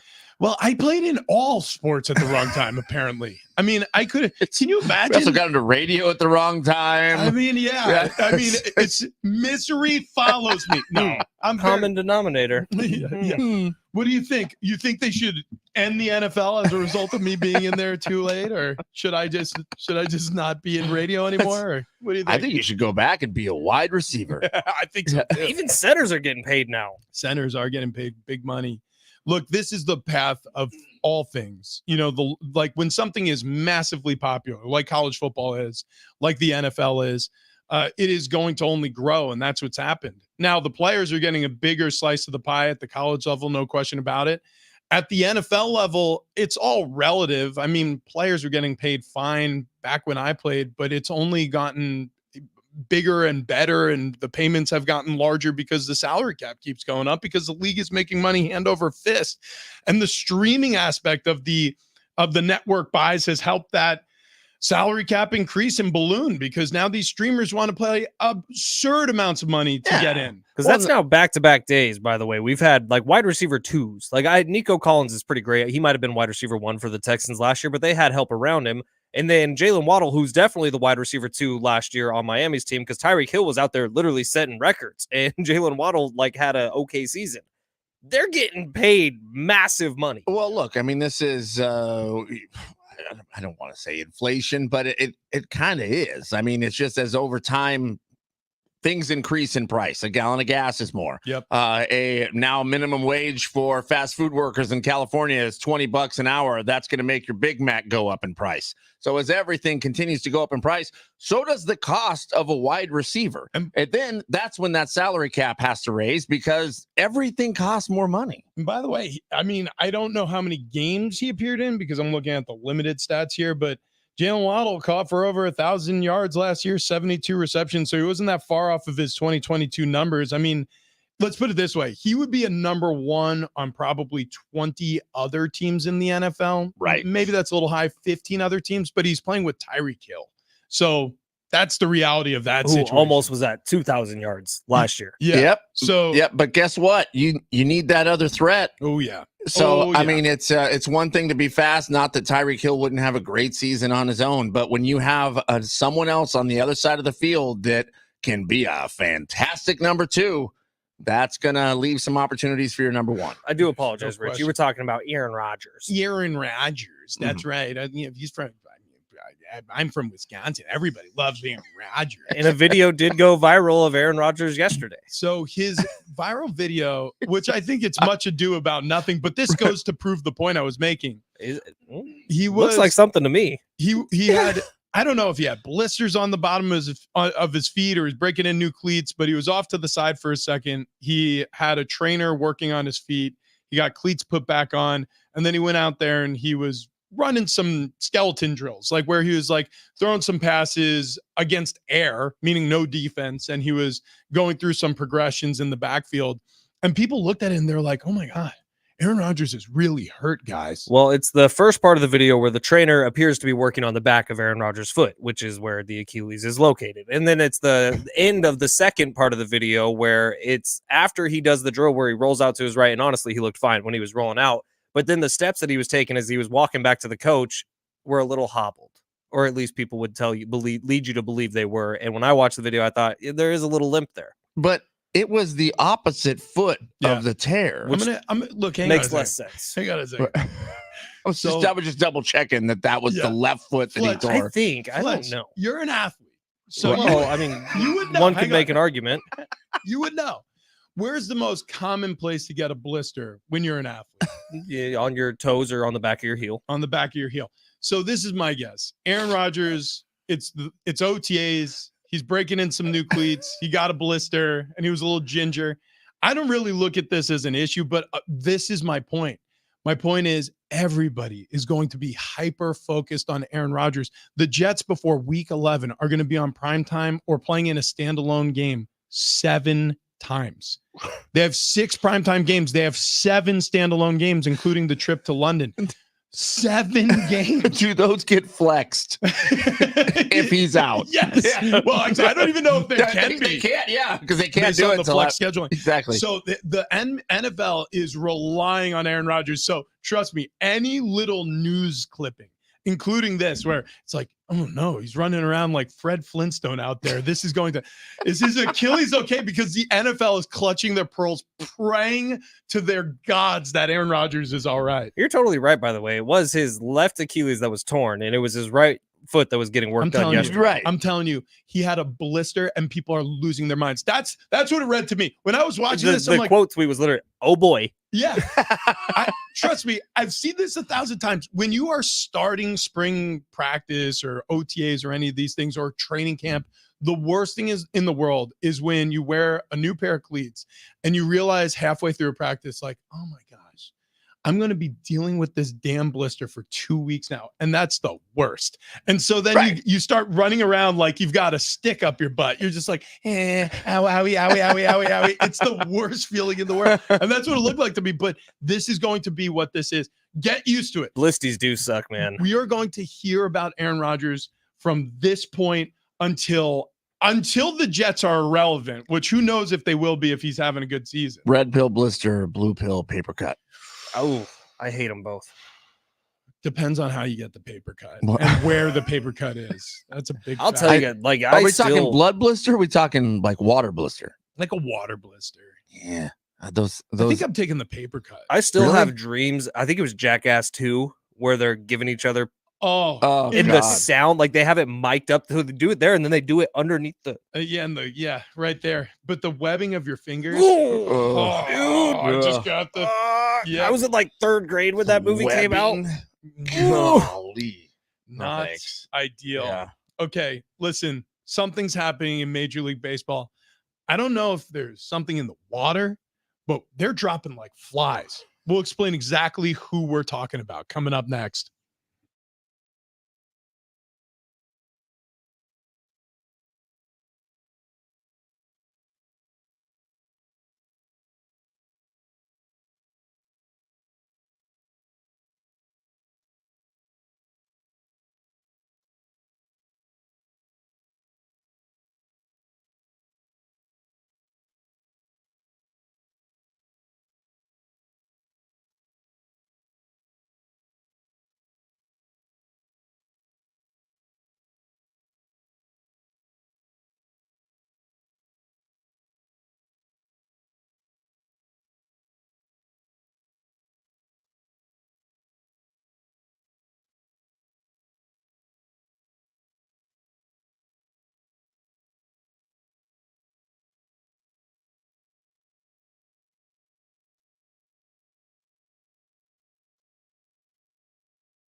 Big Rich, TD, and Fletch, San Diego Sports 760, a Thursday morning here. We're readying ourselves to be joined by Earl Grey, our ufologist. We got to talk about aliens in Vegas. That coming up in just about 10 minutes. So hold on to your hats, folks. They walk among us. Before we get to that, though. I am very excited about this. Oh, I mean, there's no guest who joins us consistently on the air that I am more eager to spend time with than Earl Grey. So don't go anywhere. This is going to be a memorable conversation. No question about it. Something happening in baseball. Is it something in the water? Is it a sign of the resistance to the robots taking over the sport? Another umpire announced that he's retiring suddenly. Good riddance. Is this the third? I believe so. Yeah, second that I know of. I think there was one in between and a guy didn't know. Same deal. I'm retiring now. So as of today, Paul Emmel has reportedly retired immediately following Angel Hernandez stepping away from Major League Baseball. I'm looking up. He has been calling big league games from 1999 to 2023 and has served as crew chief since 2017. Can we get Doug Eddings out of here? Can he retire? That's the dude that, he just sucks during Padres games. So the 56-year-old Emmel umped over 2,500 Major League games during his career, including the 2013 World Series, 3 League Championship Series in 2007, 2014, and 2015, and the World Baseball Classic in both 2009 and 2013. So this guy has umpired the biggest games in the sport. He's been a crew chief spanning back almost a decade, and he's suddenly retiring after Angel Hernandez announces his retirement. Is this just coincidence to you guys? I don't know. No, it's not. I don't feel like it is. This honestly feels like robots are on their way. And when robots get here, they're going to show how bad these calls are. So they've had the umpire scorecards. Like there's that website that's been doing it for, I want to say 10, 15 years now, the umpire report cards. But it's become more popular. You see fan bases putting them out after every single game that an ump sucks in. And so it's not that umpires haven't always been criticized. It's been much more public and people getting tagged in social media. And it's every time you have one bad performance, imagine your boss coming to you and being like, you suck. And that's kind of what's happening. And they're getting blasted publicly after every game. So apparently he was injured often over the past couple of seasons. ML missed the 2018 season, was absent for the 2020 and 2021 Major League seasons because of knee and leg issues. He was limited to 37 games last year, did not call a game this season. So as for Hernandez, he and Major League Baseball reached a financial settlement for the often criticized ump to end his career that spanned more than 30 years. Hernandez, who worked first Major League game May 9th and confirmed the news in a statement on Monday. And let's see. Yeah. So, okay. So I just based on this reporting, right? Just this story I'm reading, what it feels like to me is Major League Baseball, based on that review that you were just discussing, Fletch, has decided to circle their wagons and say, all right, these are the guys who we need to oust before we bring in the robots. Because like you just said, TD, it is going to shine a gleaming light on the worst of us. Right. We've also been saying this for a year, like with football too. It's like if an umpire sucks or a referee sucks, get them out. It should be harshly graded. Like if we're having issues with NFL playoff games that come down to a referee call like it did with New Orleans and LA a few years ago, like that umpire needs to not work anymore. And that's the reason to me why the robot technology has been pushed off. Rob Manfred said at the owners' meetings this past week that they are not going to institute, most likely not going to institute the robot umpires in 2025. This is the reason, because they're trying to settle with all these umpires, the worst of them, before the robot umps come to Major League Baseball, because there are going to be constant controversial calls that are overturned unless they get rid of the worst performing umpire. If you're a player and you're bad at your job, which is playing a game, you either get less playing time or you get cut from your team. If an umpire has sucked at his job, Angel Hernandez, over the last 30 years, he just keeps collecting $450, $500 a year. Like that's the part that has never computed to me. Yeah. Well, yeah, I don't. It's like, not. Why is it a protected profession? Well, I don't know. I don't know, to be quite honest. You know who doesn't suck at his job? Who's that? Earl Grey. Earl Grey Anderson, Mutual UFO Networks, MUFON State Director of Southern California, talking to us about UFOs, alien life on Earth. All that coming up next. Big Rich, TD, and Fletch on a Thursday. But first, first I want to talk about how much weight I've lost. Thank God, because look, back in when we start this thing, August, September of last year, I remember you were fat. I was super fat, super fat, and people poked fun at me. They would, I mean, literally poke at me like the Pillsbury Doughboy, and of course I would laugh, but it was fine. But inside you cried. Yeah, I cried. I wept. No, just butter. Look, just crying tears of butter. I wanted to lose weight. I didn't know where to get started. We were real good at putting weight on with Next Level Fat Guy stuff. The Next Level Fit Guy stuff, not so good, which are these different, fad diets that we tried. We didn't try any of the medication diets, thank God, because we don't know what you're putting in your body there with these medication fad diets. And I'll tell you what I do know is that they're just appetite suppressants. So once you stop them, you gain the weight right back. So you may lose a few pounds, and then you gain it right back, and then more so. That's what happens. You yo-yo diet. You don't want that. And you don't do that with SD fat loss. We joke around about it a lot, but I tell you what, they knew exactly how to set us up for success. They knew exactly what kind of plan to put together for us to lose 20 to 30 pounds in 8 weeks' time. And we did. And it worked. And it'll work for you as well. If you just follow along with the coaches and staff at sdfatloss.com, they will set you up the right way, the healthy way. There's no exercise involved. There's no counting points or counting calories or doing any of that stuff. Just healthy, natural weight loss. And the best part is you're going to keep that weight off like we've done over and over again. I'm distracted by what's on Rich's phone. It's fine. What else I'm distracted about is saving $200 by mentioning Big Rich, TD, and Fletch when you sign up at sdfatloss.com. Go there right now. There's nothing to lose except unwanted pounds. Like I said, the consultation absolutely free. sdfatloss.com.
It's hour 3 on Big Rich, TD, and Fletch. This update presented by MGM Rewards. Padres fall to the Marlins 9-1.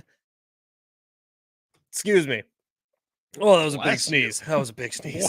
Wow. Day off today. 3-game series with the Royals beginning tomorrow in Kansas City. I wish we were in Kansas City. We can get some Joes. Sticking with baseball, Mets set to cut reliever Jorge Lopez after their 10-3 loss to the Dodgers yesterday. He was ejected from the game, threw his glove into the crowd, then called the Mets the worst effing team in baseball yesterday. Western Conference Finals, Game 5 coming up tonight in the NBA between the Mavericks and the Timberwolves. It's win or go home for the T-Wolves. And in golf, all charges dropped against Scottie Scheffler after that incident in Louisville a couple weeks ago. Hey, pool season fanatics, your summer persona is calling. It's time for sun-soaked party scenes at MGM Grand, new luxury cabanas at the Bellagio, and Sandy Beach living at Mandalay Bay Beach. Show off your poolside only with MGM Rewards. Visit mgmrewards.com for details.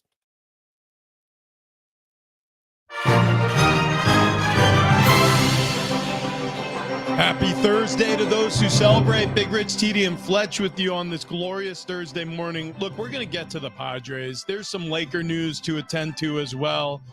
But before we get back to sports, we have to delve into the world of the unknown. And there is no better human being that we're aware of to delve into the said world than Earl Grey Anderson. So if you're unfamiliar with Earl Grey's work, what he does is he is the state director of Southern California with MUFON, this mutual UFO network. He has relentlessly studied aliens, extraterrestrials, unidentified flying objects, right. UAPs. This has been his life's work, and he is dedicated to his craft. That's right. You can catch him on Apple TV, on Prime, the Roku channel, Tubi TV, Pluto. He's on Alien Disclosure Files, MUFON and UFOs. The proof is out there. I want to believe 3 aliens among us, and that's where we start. Earl, welcome to the show. Good morning. How you doing? Hey, I'm doing good. How are you guys doing? It's been a while. We are excellent. It has been too long, if you ask us. I'm just going to read a couple of headlines to you, Earl, and then we're going to ask for your reaction. Las Vegas alien video shows at least 2 beings using cloaking device. This is not fake. Las Vegas alien sighting video exposing at least 2 beings. The next one. UFO captured zipping through the sky during Blue Angels air show over New York Beach. There are plenty of others. The sightings have increased. The intrigue has increased. Earl, it feels like we're at a crossroads. Are we going to have official contact soon, in your opinion? Personally, I think people are already being contacted. Really, the only thing that seems to be, sort of behind the times is officialdom. They keep on trying to shuffle this back. That we had that bill that Chuck Schumer put in that was supposed to bring in UFO transparency, but before it was able to go in there and really do its thing, there were a couple of congressmen that sort of put a stop to it. And it's funny because their greatest contributor to their campaigns, they were sort of the guys in the military industrial complex that are supposed to be the ones that actually have crash retrieval materials, bodies, etc. So it's sort of like this, it's like chasing the tail kind of thing. I think it's been going on for a long time.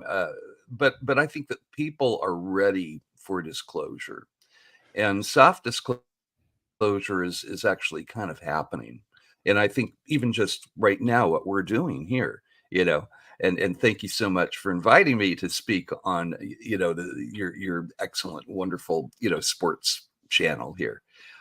Getting a UFO report between baseball scores is pretty cool. That didn't happen when I was a kid or anything. Right, so right. Thank you. Oh, no, well, we're happy to have you. Earl Grey Anderson joining us here. And now out in Las Vegas, there was a video that was several months ago from a body cam video from a police officer where you can see what looks like 2 people, almost shadows in the video, Now they're saying that definitely is not faked. There are definitely people in that video. And now you have crime scene, I don't know, analysis looking at this saying they're using cloaking devices. I mean, have you looked at this video? Have you tried to debunk this at all?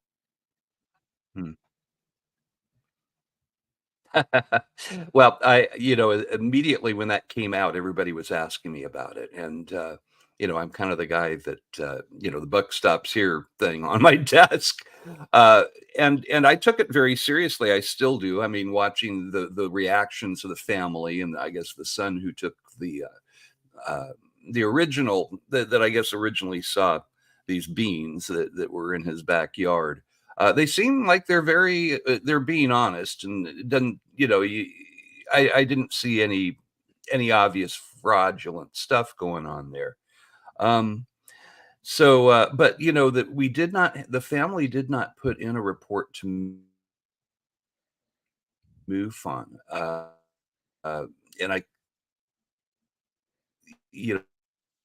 I'm kind of limited. I think I sent George Knapp an email asking if, he might want another perspective on that case. And maybe, the family would want to put in a UFO sighting report to MUFON. Hasn't happened as of yet. So I'm kind of like you guys. I'm sort of reading the articles, watching the videos when they come out of the family being interviewed. And it's interesting. I mean, people have reported contact with extraterrestrials for years. I mean, if you look back in just historically, I think that people were reporting the same thing like back in the 1700s, 1600s. They just didn't know the word ET or the concept of life on other planets. So it would be angels, demons, or whatever, that they would report. Earl, we see clips of either yourself or from like Rogan's podcast. Oh, sorry, go ahead. Contact has been happening along. We have an iffy connection here. Earl Grey Anderson joining us here, talking UFOs, of course, like one does. But go ahead, Fletch. It's probably one of the alphabet organizations spying on us or something. Well, that's kind of where I wanted to go with this, honestly. It's because we see clips that make it seem like UFO, and there's going to be more transparency, and you were just talking about that. But what's the next step where we actually hear like actual press conference coming from the White House or coming from an official branch of government that talks about all these things that we kind of get hinted at in different media outlets? I know that MUFON's been. I mean, we've literally met with the Congress people and MUFON. We actually had a hand in how they're treating pilots and military personnel a little bit more respectfully when they put in a UFO report, or if they talk about an encounter that they had.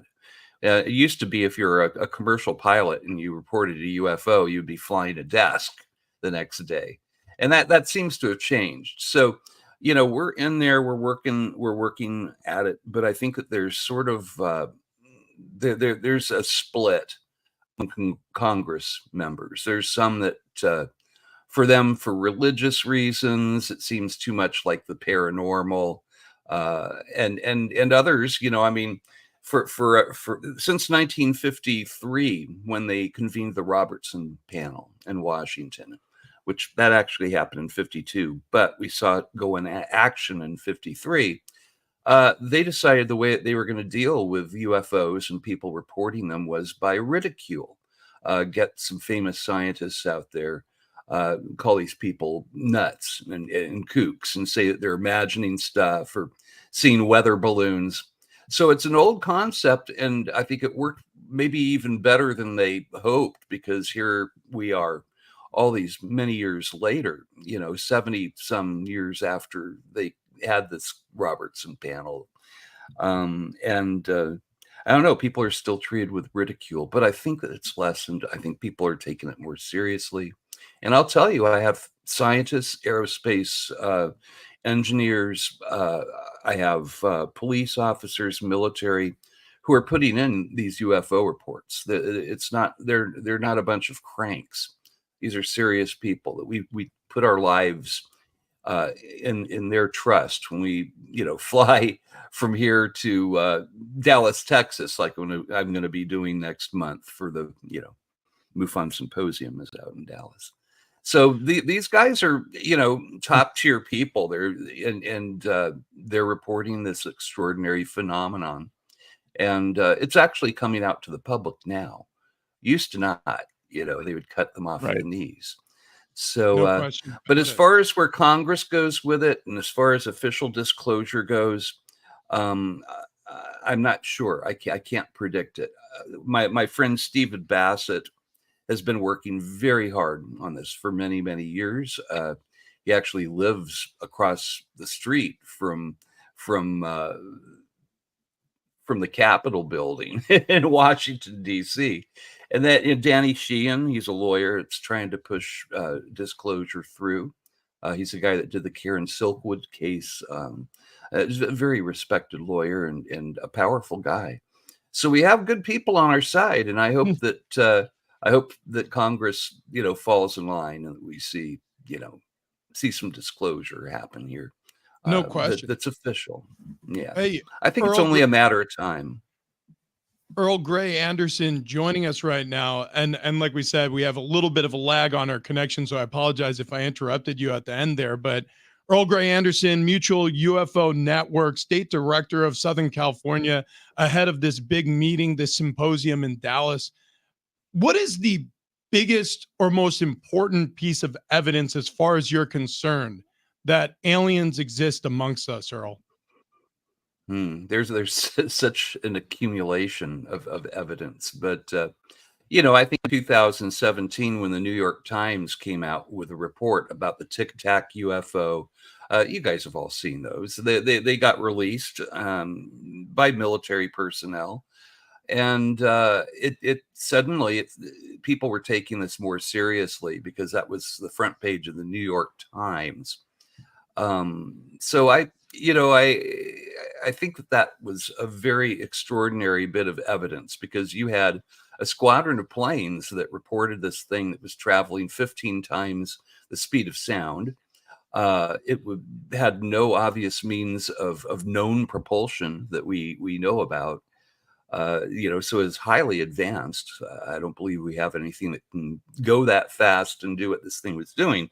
Transmedium travel. It was, going from underwater to in the air, up into space, which I don't think we can do. So that was an extraordinary bit of evidence, was when those videos came out, and that Leslie Kane wrote that very important article that exposed these encounters that the military was having off of San Diego's coast, by the way, you guys. Yeah. You're in a hot spot. No all kidding. the cases. I get so many cases from that area, and usually off the coast. We think that perhaps there's something between like Seal Beach area and Catalina Island, sort of right in the middle. I had one commercial pilot. He and his wife and brother-in-law were camping on Catalina Island. Commercial pilot again. Okay, this guy, we trust our lives in his hands. And he saw this 300-foot golden self-illuminated sphere that came out of the water. Okay, so it was moving underwater. Now it's moving in the air. It was doing like a crosswise dance. And he was calling for his wife, his brother-in-law, come out, By the time they got out, this thing had resubmerged. He thought they missed the whole show, but his brother-in-law did bring a pair of binoculars. As they're standing there, it reemerges 300 feet across. All right. And this guy was very good at dead reckoning. He travels that coastal flight path all the time. So he was able to see it was like concentric to right in the middle between the mainland and Catalina Island, 10 miles out from either side. So maybe there's something there, because it's the exact same coordinates of where the Tic Tac was seen. I have so many cases. I have a boat captain that had Suddenly there were 2 full moons in the sky. One of them was the moon, the other was not. His crew cowering on the deck. The other one was so the many Death cases Star. like this. Now the other one, yeah, I guess. Well, but the guy, the pilot that saw the 300-foot sphere, and now there were 6 eyes watching this thing, right? Three witnesses. They were all good witnesses. I spoke with all of them multiple times. They watched this thing reemerge from the ocean. It did its little, dance in the air again. And then this thing shot off into space. And he watched it with a good pair of binoculars. No iPhone for photos or video, of course, unfortunately. But that's the kind of stuff that's happening in your backyard, San Diego, your hot spot. Earl, So keep your eyes to the sky. We 100% will. And I think that a lot of people who are listening to this broadcast today or viewing it, streaming on YouTube or listening on the free iHeartRadio app, they're thinking to themselves like, oh yeah, I had an encounter myself. And they're feeling legitimized by your words. Hey, buddy, we appreciate it. Every time you have time to come on this show, we'll do it again real soon as these reports continue to tumble out. And happy birthday. Happy birthday, buddy. Thank you very much. Thanks, you guys. And I'm happy to come back anytime you want me here. So you got it. Beautiful. You got it. There he goes. Earl Grey Anderson, MUFON, Mutual UFO Network, State Director of Southern California. Thank you. The music that precedes him and that continues on through his responses.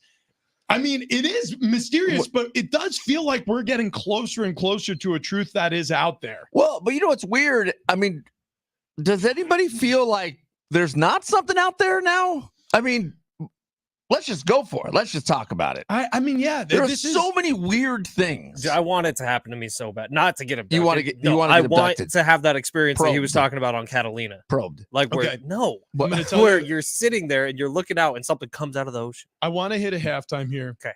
I want to hear from TD. I want to hear what's happening around the sports world. We'll get back to the Padres.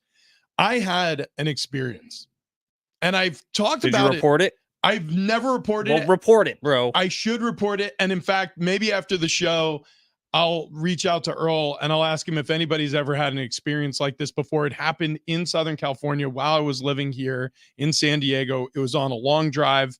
And how long ago? It was within the past decade. 5 years. Yeah, within the past decade. Was it an orange light? It was not an orange light. Okay. All right. Yeah. It's fine. Okay. Okay. Well, yeah. We got a lot to discuss. Yeah. Well, the Padres suck again. That's it. The end. No, they got their asses handed to them by the crappy Marlins yesterday. They lost 9-1. Yu Darvish left yesterday's game with a left hamstring tightness. He's currently undergoing testing away from Petco Park. That's according to Kevin Acee, who tweeted that out yesterday afternoon. They'll be out in KC tomorrow, 5:10. First pitch. A huge congratulations to Tyler Hughes. He's a fisherman out of North Dakota. He tied the record for the biggest paddlefish caught after he reeled in a 131-pound monster paddlefish. Lord. Just 2 days into the paddlefish season out in the Yellowstone River. Unbelievable, Tyler Hughes. I was hoping it was a marlin. I hate marlins now after that 9-1 loss. Golly, I wish I would have tied that together. Dumb. In the NFL, wide receiver Jalen Waddle reached an agreement today with Miami. Speaking of Miami, on a 3-year, $84.75 million contract extension, where $76 million of that is absolutely guaranteed. The deal makes Waddle one of the league's top 5 highest paid receivers. And in the NBA, some scores around the league. Nothing. There's no games yesterday. That's fine. That's fine. But we There's one tonight. The Timberwolves tonight. Western Conference Final continues. Game 5. It's going to be out there in Minnesota. The Wolves are looking to stave off elimination just one more time against those Mavericks. We're looking forward to seeing that game tonight. We're also looking forward to explaining It sounds like we have 2 different UFO sightings to discuss coming up next. And Patrick Allen on Twitter is going to detail one in great detail online. Okay. Okay. But first, I've had several things that I cannot explain that I've seen in this guy. Okay. I've had one. Okay. And dude, it was, I'm so jealous. I'm telling you, this was one of the more significant memories I've ever had. It is seared into my brain. We'll share those with you next. Before we run here, 877-767-4760. Smart, you're genius. You got to call. You got to call like in 2 minutes. So at 8:25, I like it. 8:25, see the All Blacks taking on the Flying Fijians, or maybe not. Fletch, you look like I you're think what I said in your ear was NF, but it doesn't matter. We can Never do either mind. one. No, yeah. We're giving away NF tickets. Yep. At Viejas Arena. Right. Not a 4-pack. Mhm. This is a pair of tickets to You're see doing a great NF. job. Right. And you know what? That was part. This MF is giving away NF. Thank you. Yeah. Someone just telling you Roasted. you're doing a good job at something can oftentimes make a big difference in your life. And that was what it did for the 3 of us. Because Chloe, after, telling us, wow, you guys really weigh too much, you need to get on sdfatloss.com immediately. Well, after about a week, she was telling us all, you guys are doing a really good job. She did say that. And you know what? Because we were. Because Yeah. we all lost a tremendous amount of weight in a tremendously small amount of time. And you can do that as well. Get on over to sdfatloss.com today. Mention Big Rich, TD, and Fletch. You're going to save $200 off the program. And you're going to start losing weight immediately. And I mean immediately. The first 2 days of sdfatloss.com, awesome. Right after that, that is when the weight loss begins. All right. So get on over to sdfatloss.com today. If you're looking at something that's 3 weeks in your future and you want to lose a few pounds before then, sdfatloss.com can help. If you're looking for something that's 2 months in your future and you want to lose a lot of weight before then, sdfatloss.com can help. Look, it's a program that changed all 3 of our lives for the better. I feel better every single day waking up. I sleep better. I don't snore anymore. And it's all thanks to sdfatloss.com. They can do that for you as well. And you're losing weight the natural way. It's not some diet. It's not some fad. It's not some prescription or injection. It is just you losing weight the natural way with sdfatloss.com. Get on over there today. Tell them Big Rich, TD, and Fletch sent you. You're going to save $200. sdfatloss.com.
This update is presented by Albertsons and Vons. We will begin with the Padres, who fall to the Marlins 9-1 in the final game of the series yesterday. Day off today, 3-game series with the Royals in KC beginning tomorrow. Sticking with baseball, Mets set to cut reliever Jorge Lopez after their 10-3 loss, where he was ejected from the game, then threw his glove into the crowd, and then called the Mets the worst team in baseball after the game.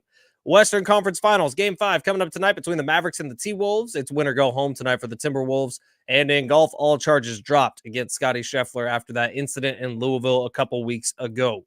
Get the fresh produce you crave at prices you'll love at Vons and Albertsons, like fresh California-grown large cherries for $3.97 a pound. Limit 6 pounds with digital coupon. Shop in-store online at VonsAlbertsons.com.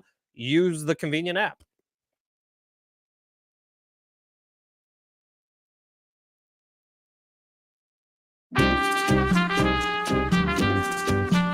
Big Rich, TD, and Fletch, it's San Diego Sports 760. It just dawned on me that it is a Thursday, which means it's a Bar Cart Friday Eve, which means tomorrow we're pouring drinks in here with Tony Conja, cake and bottle. And Rich's friend is the one coming in, yeah, right? Well, yeah, Rich's friend. Did he just meet him like a couple weeks ago? I guess that's what it was. Maybe it's his buddy. I don't know. Rich is not here to confirm that story. But yeah, I believe it is Rich's buddy coming in on a Bar Cart Friday, brought to you by Keg and Bottle, 10 locations all throughout San Diego County. But man, oh man, the short week feels nice. The short week feels nice. And today's also Therapy Thursday, which we haven't gotten real therapeutic about yet. That. But No, I mean, I forgot that that's what we're supposed to do on Thursdays. People have been clamoring for it. Have they? People asking for therapy? Oh, yeah, all the time. Let's see. We did get a tweet from our buddy Patrick Allen out in Florida, who was talking in response to the UFO interview we just did with Earl Grey Anderson right. about his UFO story. Okay. Which was in Anza Borrego Desert. Okay, yeah. Back in 79 or 80. Have you not been to the Anza Borrego Desert? Is that like Borrego Springs? Yeah, it's right out just east of us here. Yes, I have. I think it's actually the largest national park in the United States.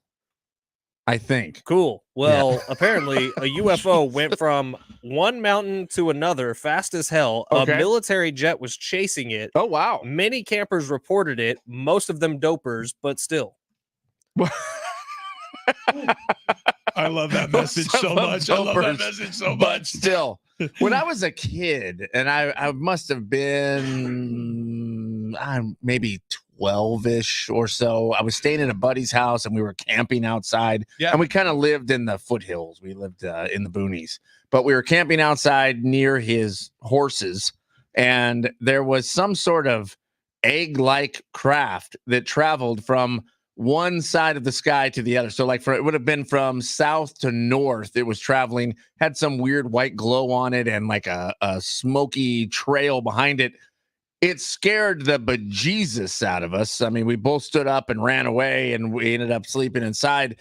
He will not talk about it to this day, but I have no answer for what that is or what that was. Well, listen, I'm going to give you my encounter here in just a moment. Also, we gave away the NF tickets. We'll be giving away the rugby All Blacks versus the Flying Fijians tickets in a second. But before we do any of that, we have a very special message from a very special man, really the fourth voice of this show, the fifth if we include Aaron Bauman, which we do. EB is he's been designated voice number 4. But he's a member of the Wolfpack. He is a member of the Wolfpack. EB, I don't know if he's ever claimed to be part of the Wolfpack. Guys, I'll be honest.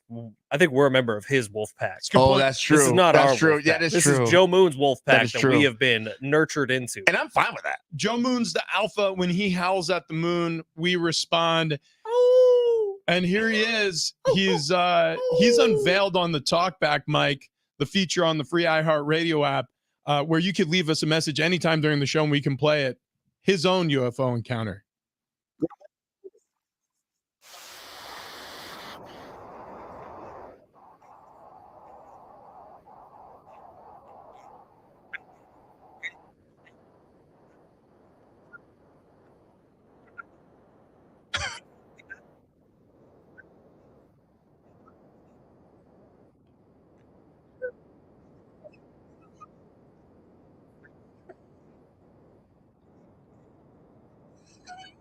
A shapeshifter.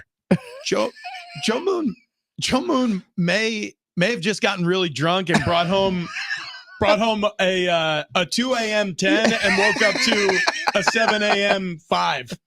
Beer goggles. Yeah. Listen, Joe, we can have this discussion off air, but something else may have happened here. My encounter occurred on a drive home. I was fully sober. I was 100% in my wits. And I remember I was on the phone with Annie. I actually didn't tell Ann this story for a while. And she still doesn't believe it, but it doesn't matter. I know what I saw. I'm driving home from a radio show. I believe it was a Sunday evening. It was definitely after a broadcast I had up in LA. So I'm on the I-5 heading south. I'm driving through Camp Pendleton, and over the horizon, the Pacific Ocean facing west, as I'm heading southbound on the I-5, I see a giant gray, what I can only describe as a smooth airship of some sort. Like it was this hazy something structure. At first, when I was looking over at it, I thought it was just rain clouds, just dumping rain, in one specific area of the ocean. Have you ever seen that? Like sometimes where you see clouds coalesce and they just dump on one area. So that's what I thought. But then I double take and I'm like, wait, that's not what that is. And then I'm like, wow, this is weird. It almost looks smoky, but there is no smoke. So I pull over. There's that Vista stop. And I pull over and there's like very few people there. And somebody drives away before I get to talk to anybody. Somebody hopped out of the porta potty. And I'm like, am I the only person seeing this right now? I figured this place would be packed with people looking at it. But I'm staring and I'm like, no, I'm convinced there's a structure out there. Right. But it was weird. All I could describe it as is it was as if you were looking at a clear picture. Like when I panned around, I was looking everywhere else. Everything was completely clear. But there was this haze around this structure in the sky. Weird. And the clouds were low. It was an overcast evening. The sun had already set, but the afterglow of the sunset was there. And dude, it was gigantic and it hovered there for as long as I stood there. And then I drove away. And as the sun set, I could see it all the way up until the sunset. Wow. So it got dark or darker, and then you couldn't see it anymore. You never actually saw it leave. No, I never saw it leave. As I was driving south, I was like, it's still there. And then eventually I drove out of the range. We know the government can control the weather. What if that was just one of their clouds? Nah, not if it was a structure, though. I don't know. 97, 98 still sticks with me to this day. In that time period there were these orange lights that I saw in the sky over the course of several weeks. I mean, I saw lots of them. Dude, I saw Starlink fly through the sky one time. Oh, I was that freaked me convinced it out. was an alien invasion, and then I was like ready to go all conspiracy all over the place. The first time I saw that was during COVID, and it was in my backyard, and I'm like, this is the end. That's what I thought. This is it. This is it. One of my nerd buddies was like, dude, that's Starlink, Elon Musk's Wi-Fi for everyone. Yeah, I was filming it. I was like, here we are, we're being invaded. And in the video, you can hear Sarah saying, as she's looking it up on her phone, it's Starlink. And I'm like, you're a liar. So orange lights, 1997 over Southern California. Yeah. You said it lasted for weeks? But I would say over the course of 2 to 3 weeks, I saw them with various people who all would see the same lights with me. And you would see these orange lights, and the orange lights would usually travel horizontally across the sky and maybe stop at some point. You would see several pieces almost fall out of them. Looked like you had lit up a flare. Yeah. And you had pieces of sulfur dropping off of the flare. And then they would usually go what looked like up into the sky and flicker away and disappear. Jeez. I saw them at various distances. So sometimes it looked like they were very far away. Sometimes it would be, you could almost see several lights clumped together. It looked so close. Very odd. After a few weeks, never saw them again. And no one's ever said, oh yeah, I saw orange lights too. But literally have never been explained. So, I mean, throughout history of UFO sightings in Phoenix, in Seattle, many places people reported seeing orange orbs floating in the sky. Some of them are, I guess, encased by the haze of a sphere or something like that. There was one that I saw that looked very up close, and it looked like that. I mean, I sound just stupid here, but it almost looked like there were thrusters never. firing off in different different areas. I want something cool to happen to me so bad. What? So, buddy, I'm telling you, you kind of do, but you kind of don't. No, I because do. I know I do. I'm going I- to move out to Hamul, out in the country, and I'm going to sit outside every There night you until go. something cool happens. to me. I'm telling you, like, so I don't know if TD feels the same way I do, but Fletch, I'm telling you, the way I feel about this is I saw some, and dude, I've searched so many times. Same. Giant, gray, hazy, Pacific Ocean, Camp Pendleton, the date range that I'm talking about over and over and over again. I can't find anybody who saw the same thing that I saw over the Pacific Ocean, at least that they've reported. Now, I still haven't reported this. You know, I never went to, MUFON, which I might do, honestly, just to have it on file. But I never reported this myself. So maybe there's a lot of people who feel the way I do. But when you see something like that, you feel insane. Because Yes. no matter who you tell about How do you think I this- go through life, bro? but hang on, that's for the things that you say that your brain creates. Right. I want to see something real out there, dude. Yeah. Because I feel like I can't buy into all your stories. Like TD could just be making up some orange things. You could have just seen like weather from the government. I want to feel something. Okay. All right. My brother saw it with me. I've had friends that saw it with me. Yeah, but you also had ghosts. I did. So I did the- have ghosts. So the Phoenix Lights became Arizona UFO legend in 1997. So at the same time this was happening in Phoenix, people were seeing these these globes or orbs. You were seeing them in Southern California. Yes. So interesting. Which, well, I don't know. Remember the Heaven's Gate thing down here in San Diego? Yeah. It was at the same time period. What's Holy that? smokes. Was that the cult? So you tell me. Is that the I don't cult? know what was happening. Oh Heaven's my Gate, God. isn't that a cult? Yeah. Yeah. Did It they- was. That was the Kool-Aid and Nike's thing. Jim Jones? Very lives there? sad. I don't think that was Jim Jones. No, that was Yeah. that was the Jonestown Yeah, massacre. that was not Jim Jones.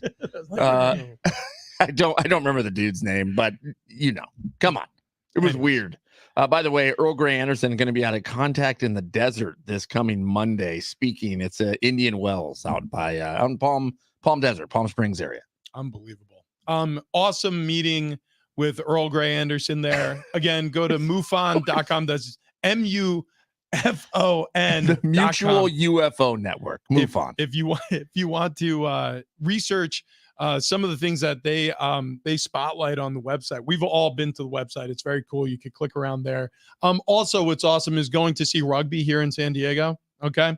We got the All Blacks taking on the Flying Fijians, two of the most famous rugby sides, battling it out on the pitch over at Snapdragon Stadium. That's going to be July 19th. We have a 4-pack of tickets to give away. We will, if you call in at 877-767-4760 at exactly 8:45, you're going to win those tickets if you're caller number 5. So there you go. Go check out the All Blacks and the Flying Fijians. Just got a text from somebody that we all know saying, I have a UFO story you will not believe.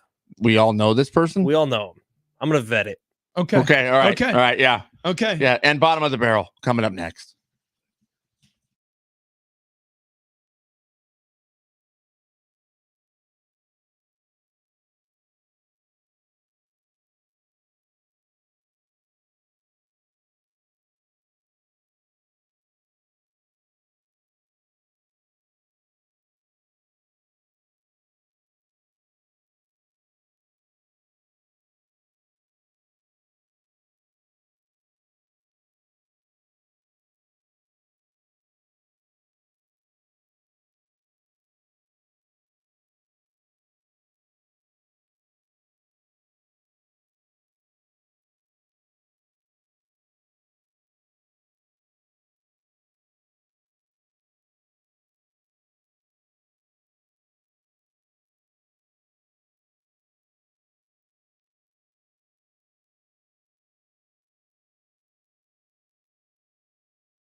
Keep up with San Diego Sports 760 anytime, anywhere. Whether you're stepping out of your car or settling at home, just ask your Google or Alexa smart speaker to play AM 760 or stream it live through the iHeart Radio app. It's never been easier to stay connected to your favorite shows like this one right here. Big Rich, TD, and Fletch. San Diego Sports 760 goes where you... Yep. Ow!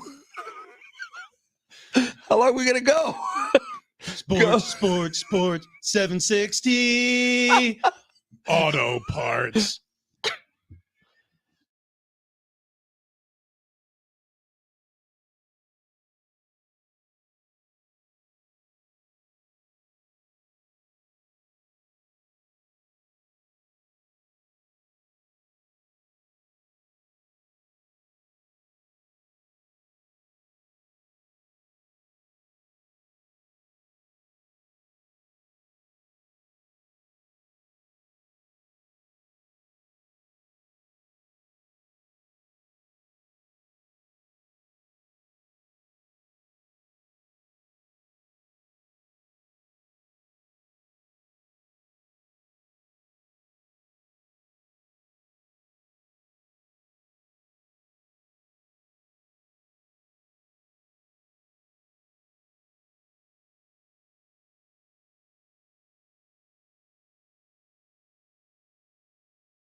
Wow, the response to Earl Grey Anderson has been incredible. Big Rich, TD, and Fletch, San Diego Sports 760. So Earl Grey Anderson, the Mutual UFO Network, MUFON.com, joins us every once in a while. He's the state director of Southern California. He has a big regional meeting coming up in Dallas. He's going to be in the desert doing some observations here coming up shortly. He joined us to talk about alien sightings, UFOs, and we just shared some of our own experiences. We will be posting something later on, him discussing one of the most compelling stories that's led him to personally believe in the existence of extraterrestrials or UFOs. There is evidence out there that suggests that there are things that certainly we can't explain. I don't know if all of those things necessarily prove the existence of extraterrestrials, but something's happening that even our government has admitted that they have no idea or no control over. Right. So I got questions about both your guys' stories. I mean, former NFL guy, you got hit in the head a lot. TD, it seems like everything's happened to you over the course of your life. It's impossible that all this happens to one person. But then a big J journalist, do-it-yourselfer, you know, Derek Togerson, who we have on the show a lot. He knows a lot about numbers and baseball. Yeah, right. He's a statistician. Yeah, he's a great guy too. Togies. That's right. This is the text I got from him. When I was working in Phoenix with my buddy Brad, we were driving up from Tucson. That's where the D-backs had spring training at the time. We both notice a light that seems like it's moving with us. He stops, it stops. He takes out the camera to try to get a picture, and the second he hits the button, that thing rocketed straight up and was gone. I believe we are not the only intelligent life in this universe, but I'm a skeptic when it comes to being visited. I cannot explain WTF I saw that night. Wow. Okay, so Derek Togerson, like you said, reputable journalist, works with Right. NBC7 Right. San Diego here in our market. Brad, not so much. Brad, we don't know. Brad. Yeah. There's I wonder if always it's a Brad Brad. Sesmat. He's out in Arizona. We always know Brad, who can't be trusted. Exactly. Can't be trusted. Yeah. It's something about the name, Right. honestly. But you could trust me. I would not make this up. I've told this story Oh, before. no, I trust you. I don't trust Dude, your just- head. Yeah, no, that's fair. No, it's fair. I mean, I've been hit in the head a lot. I mean, a lot. So I get it. Maybe there's some foggy memories, but TD, the Forrest Gump of this here show, who's literally Because you told me to, Drill Sergeant. he's literally done everything, has been everywhere, has met everyone. You know, you bring up a random celebrity you're like, Forrest Gump. oh, Yeah. 100%. Yeah, but I don't know Ronaldo. What's his last name? Cristiano Ronaldo. Yeah, that guy. You No, also we- don't run. Well, you stumped the hell out of us this What- morning. You got us both With good. Cristiano Ronaldo. But the way you framed, you said, nice haircut. You know who you look like? And then repeat what you said to me. The first words out of your mouth this morning. You look like Cristiano Ronaldo went full Michael Jackson. You know what? I think you are an alien. You know what? The truth is out there, and it's here at Big Rich TD and Fletch. Fletch is a GD alien. If aliens, Nah, do I got normal visit. nipples though. like if they're here, why aliens can't have nipples? How many nipples do they have? What? I just want to know, can they play baseball? The Padres head out on the road for a 3-game series against Kansas City. I That's wanna coming go. up to I want to go tomorrow. sit down and belly up at the bar at Kansas Woo! City Joe's. That would be cool. That'd be cool. Kevin Ace is going to be out there. We're going to set him up with a meal at some point. Also, we got the Timberwolves playing tonight. Looking forward to that. Fletch, who do we thank, though? Earl Grey T, Yeah. also known as Earl Grey Anderson. Yeah. He's some director at MUFON. Yeah. Regional, state, State you to the director, roadies. Southern California. the dogs, the hangers, the bangers. Yeah. Thank you, Rich. Thank you, TD. Thank you, Derek Togerson. Who won the NF tickets? I almost said NFL. NF was a long time ago. I don't remember that one, but Okay. Carey won the All Blacks. All right. Foulmouth Carey? Foulmouth Carey. Foulmouth Carey. Wow. Right Big on. time listener. Happy you won. We'll see you tomorrow. The Herd is next. San Diego Sports 760.